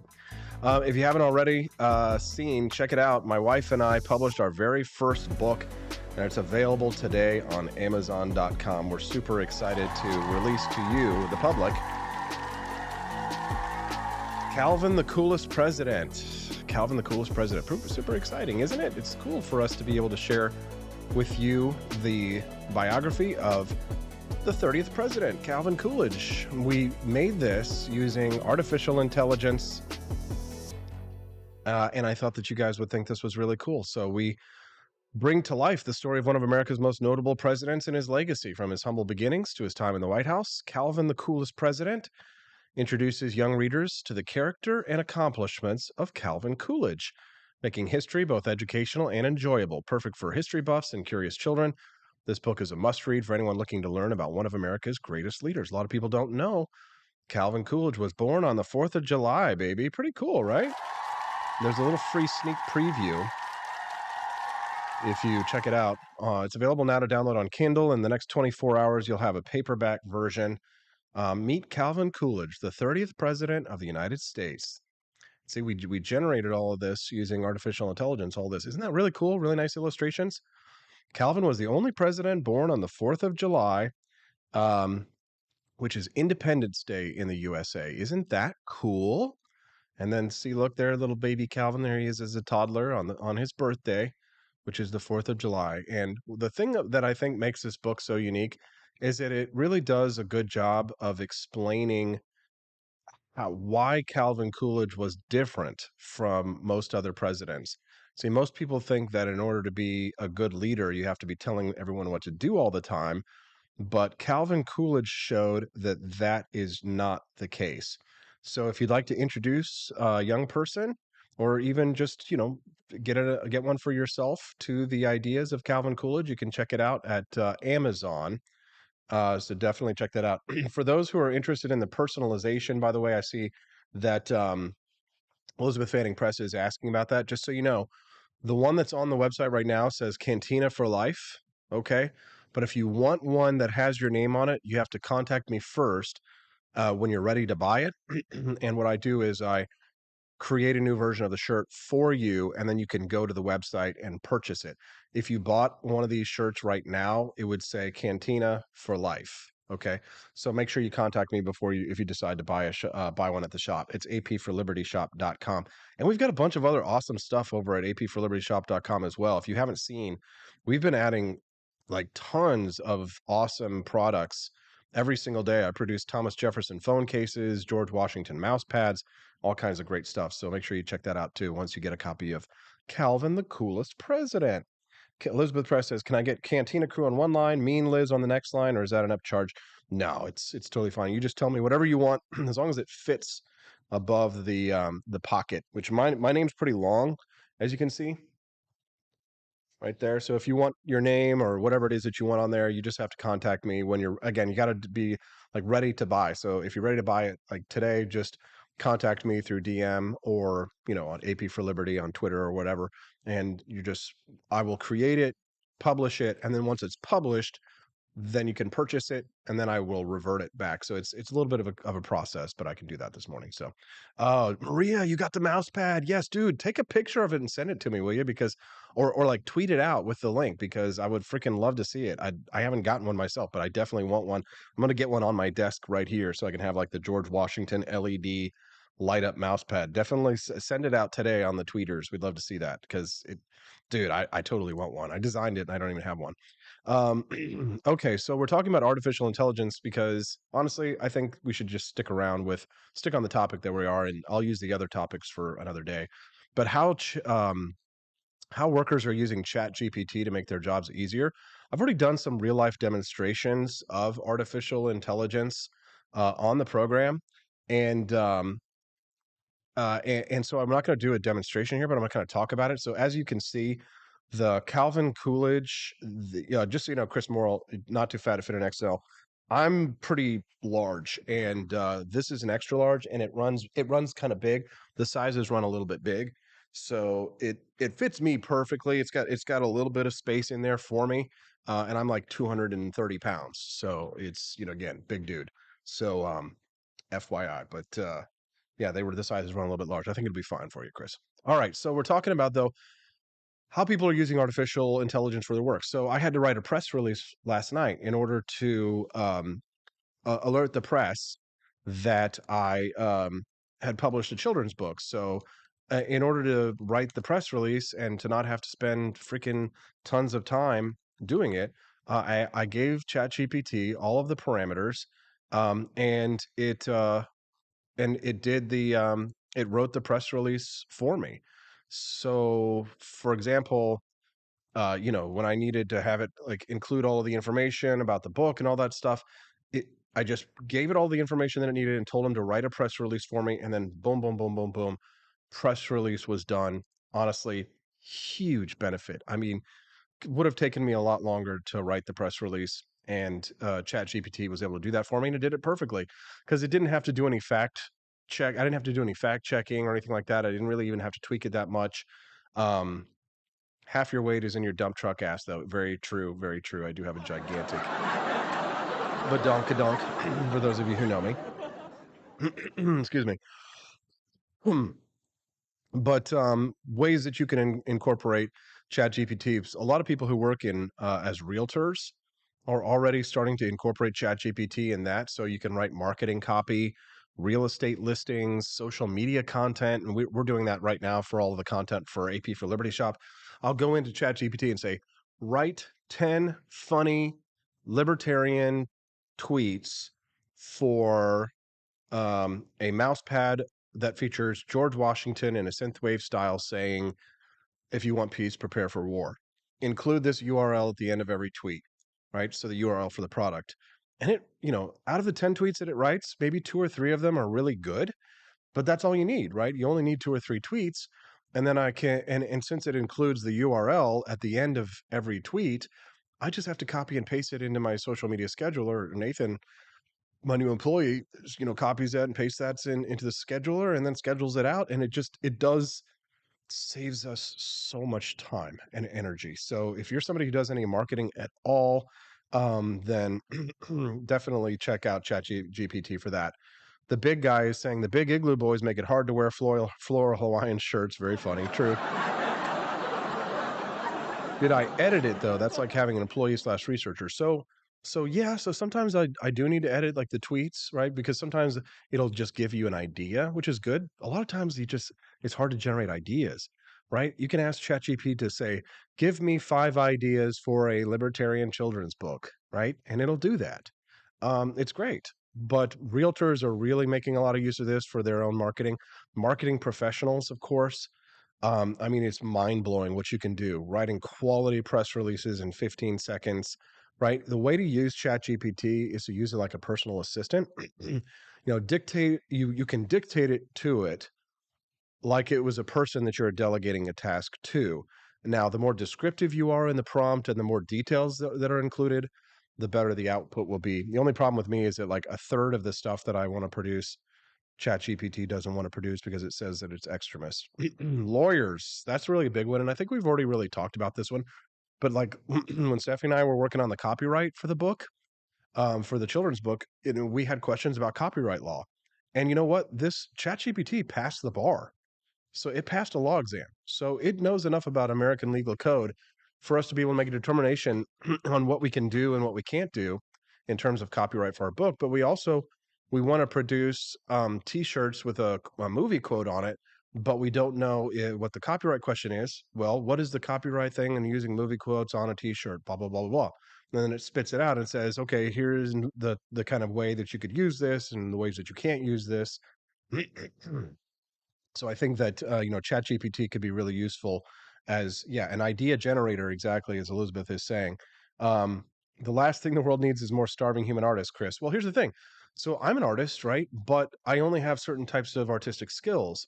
So the artificial intelligence supplements my creative skills as an editor that I don't have, so that I can create works of art that I would have needed a community to be able to create before. So what it really does is it truly creative individuals are empowered by artificial intelligence. If you're not that creative of an individual, you probably weren't going to make it as an artist anyway. But if you are a creative individual as an artist, I think you'll be fine. Employee of the year, Tom D says it actually does what I ask. Absolutely, right? Teachers, right? There are a lot of things that are great for teachers, right? It can help you to sort of prioritize individual student focus instead of having to spend a lot of time doing lesson planning and things like that, right? You could ChatGPT for teachers is already on YouTube. You can find lots of ways to explain if you're a teacher, right? For ChatGPT should tell you it's extremist, not extremist. I really like to say extremist because it drives people crazy, and I know it's extremist, but I say extremist because I always did. But then once I realized it drove people bonkers, I say it. I continue to say it just because I like to see people explode. What if I want to call it extremist? Extremist? Extremist. Extremist. You're an extremist. Sounds so pretentious. I think I'll continue to say extremist. Sometimes some things, it's like the Judge Napolitano has this thing. So Ayn Rand is how you pronounce her name. It's Aynrand. But the judge refuses to call her Ayn. He calls her Ayn Rand. He's always called her Ayn Rand, and he will. We told him. I mean, and he's had people from the Objectivist Society contact him and say, "We hear you say her name. It's not Ayn Rand. It's Ayn Rand." And the judge just doesn't give it. He doesn't care. So you know what? Extremist is my Ayn Rand, or Ayn Rand. There you go. Designers and branding specialists, honestly, like creates killer logos. Artificial intelligence can make absolutely bonkers level logos. I mean, just unbelievable logos for your brand if you need something. And you can see what other art people are creating as well. I see people creating logos for their bars, cowboy bars in Texas, space robot bars from Japan, all these amazing logos. And it's just boom, done. I mean, imagine you'd pay $75, $150.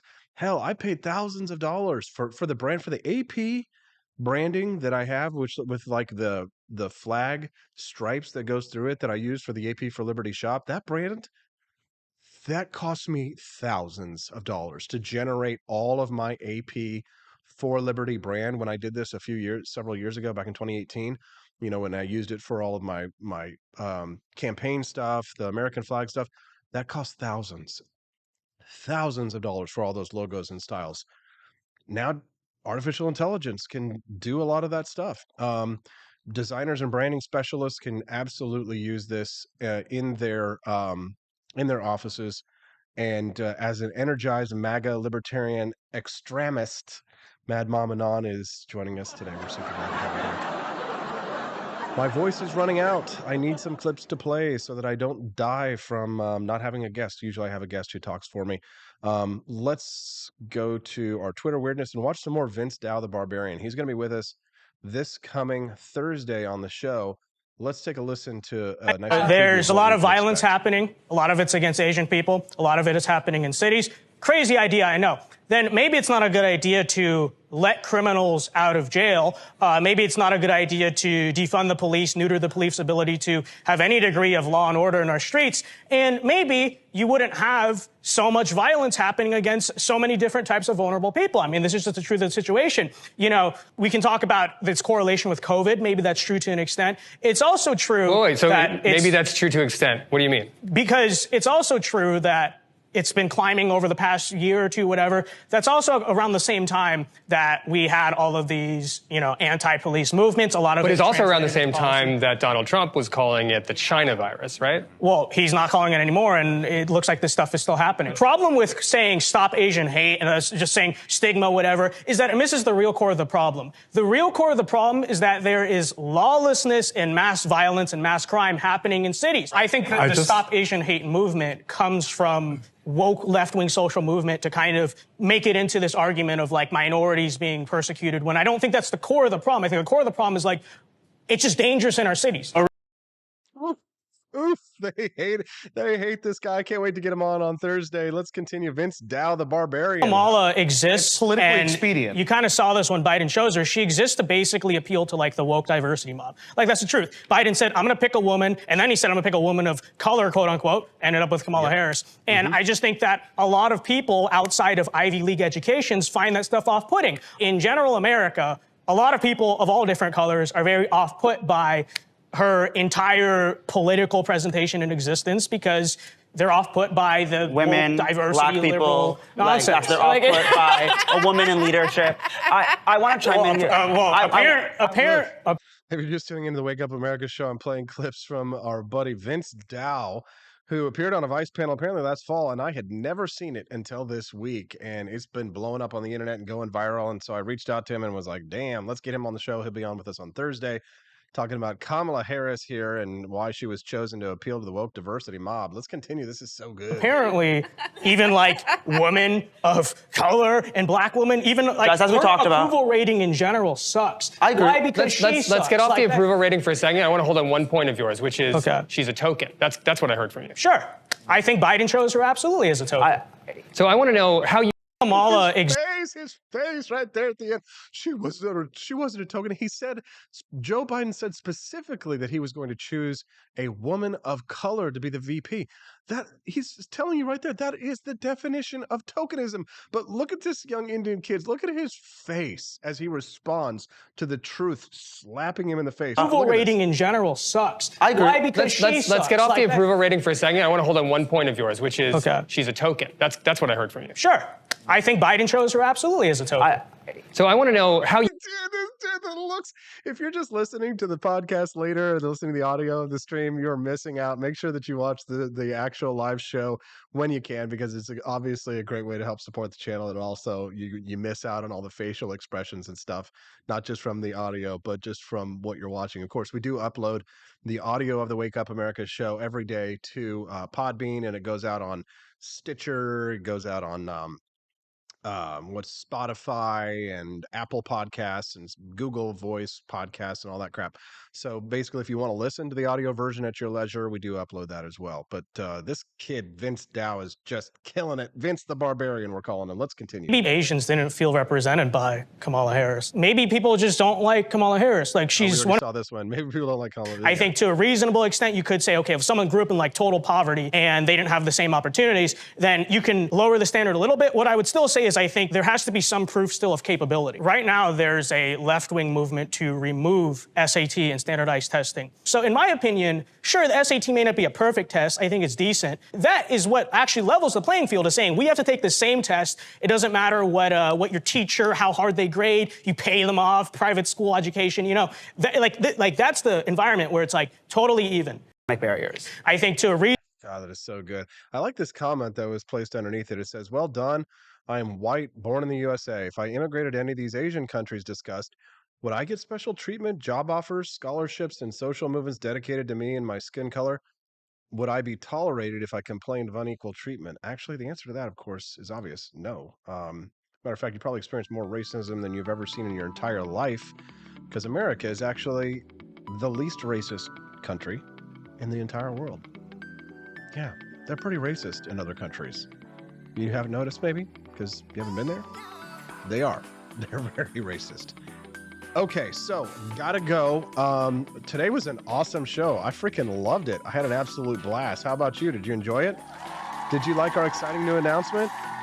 Calvin, the Coolest President, our brand new children's book, art generated by artificial intelligence, book written by my lovely wife Stephanie and I. We put it together for you, worked all weekend, slaved away, took us a whole 48 hours to publish a children's book. Actually, it was a lot harder. The fun part was making the pictures and writing the book. The hard part was formatting everything so that it would appear on Kindle and then paperback. The paperback version will be available to you in the next 24 hours. Kindle version is available now. You can get it at Amazon.com. Go check it out today. Hope you appreciate it. Capitan 6367. Yes, nice to see you there. We love seeing new friends over there, Capitan. Oh, you're a gold sponsor. You must have changed your name, your username over on YouTube because you've got gold. You're a 2-month supporter. We appreciate that. Make sure that you check out Calvin the Coolest President. It is available now, again, in Kindle version over at Amazon.com. Just type in Calvin the Coolest President. You can get your copy now. If you want to wait for paperback version, that'll be available for you in the next 24 hours. You can get a paper copy printed and share it with somebody that you love. Great show today. Felt awesome. Hope you enjoyed everything and that you liked my giant rooster on the back of my Wake Up America Show shirt. If you want to get one of these at apforlibertyshop.com, again, contact me first and I will design one exclusively for you based on what criteria you'd like on there, okay? All right. Gotta run. We'll see you tomorrow. Thanks so much for being a part of helping to spread freedom every single day here on the Wake Up America Show, where we love to rise in freedom at wakeupAmericaShow.com.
I like shooting things, but whenever I can't shoot something, I like to cut things. My life isn't all about shooting and stabbing and cutting, though. Sometimes I have to do actual work, but when I work, I still like to have fun. And there's nothing less fun than trying to cut with a crappy knife. Thankfully, from the ancient sect of Christian knights, who also loved cutting and stabbing, comes a new implement that has received my personal blessing, the Templar knife. Like the ancient sword of Excalibur, you don't choose a Templar knife, it chooses you. You just decide what kind you want on the website first, however, and then order it online, and then it chooses you. The Templar knife comes in a variety of shapes. As a man of culture and taste, I have decided I will never use a terrible knife again. And thanks to the inspiration provided by this excellent product, I have decided to launch a new crusade against anyone using less than superior knives. Join me, brothers and sisters, by visiting uppercuttactical.com/pages/Templar-knives. That's a lot of slashes. For that, you'll need a Templar knife. For 10% off, use code AP for Liberty and join me in a quest for glory, for liberty, for Christendom, for the Templar knife. Get yours today. Fire.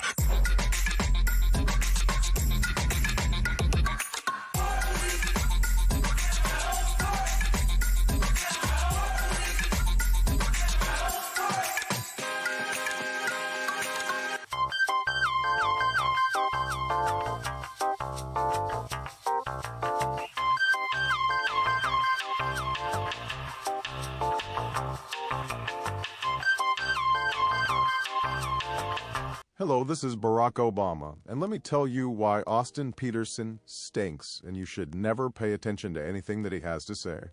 First of all, he's a libertarian, and we all know libertarians are idiots. They don't realize how important government is to everything that we do. I recently became aware that Austin has opened up a libertarian shop at apeforlibertyshop.com. Now, I'm asking you as a personal favor to me that you never ever visit apeforlibertyshop.com. With all of the great Liberty merchandise there, the last thing that we need to do is to get people spreading this message around the country, because then they might start thinking that they don't need government. And that's the last thing that good Democrats like us want. So if you love democracy, like me, and hate freedom, then don't visit AP for Liberty Shop. Like I said, whatever you do, do not visit aporlibertyshop.com. I'm Barack Obama, and I approve this message.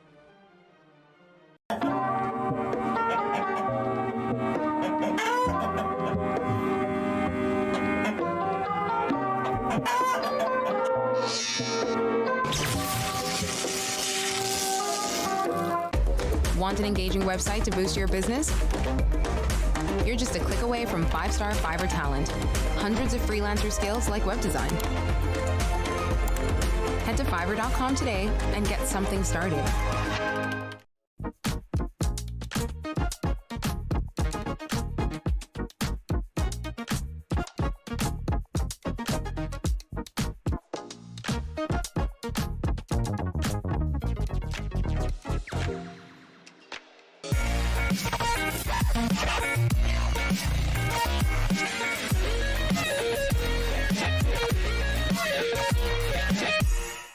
When I was in foster care, I never knew when I would have to move, so I always had my suitcase ready to go.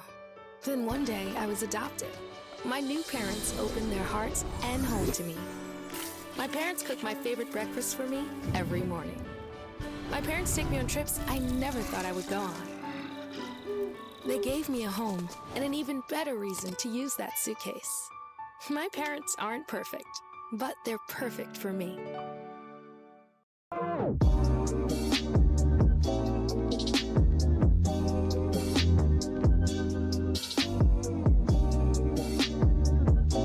would remind you that extremism in the defense of liberty is no vice.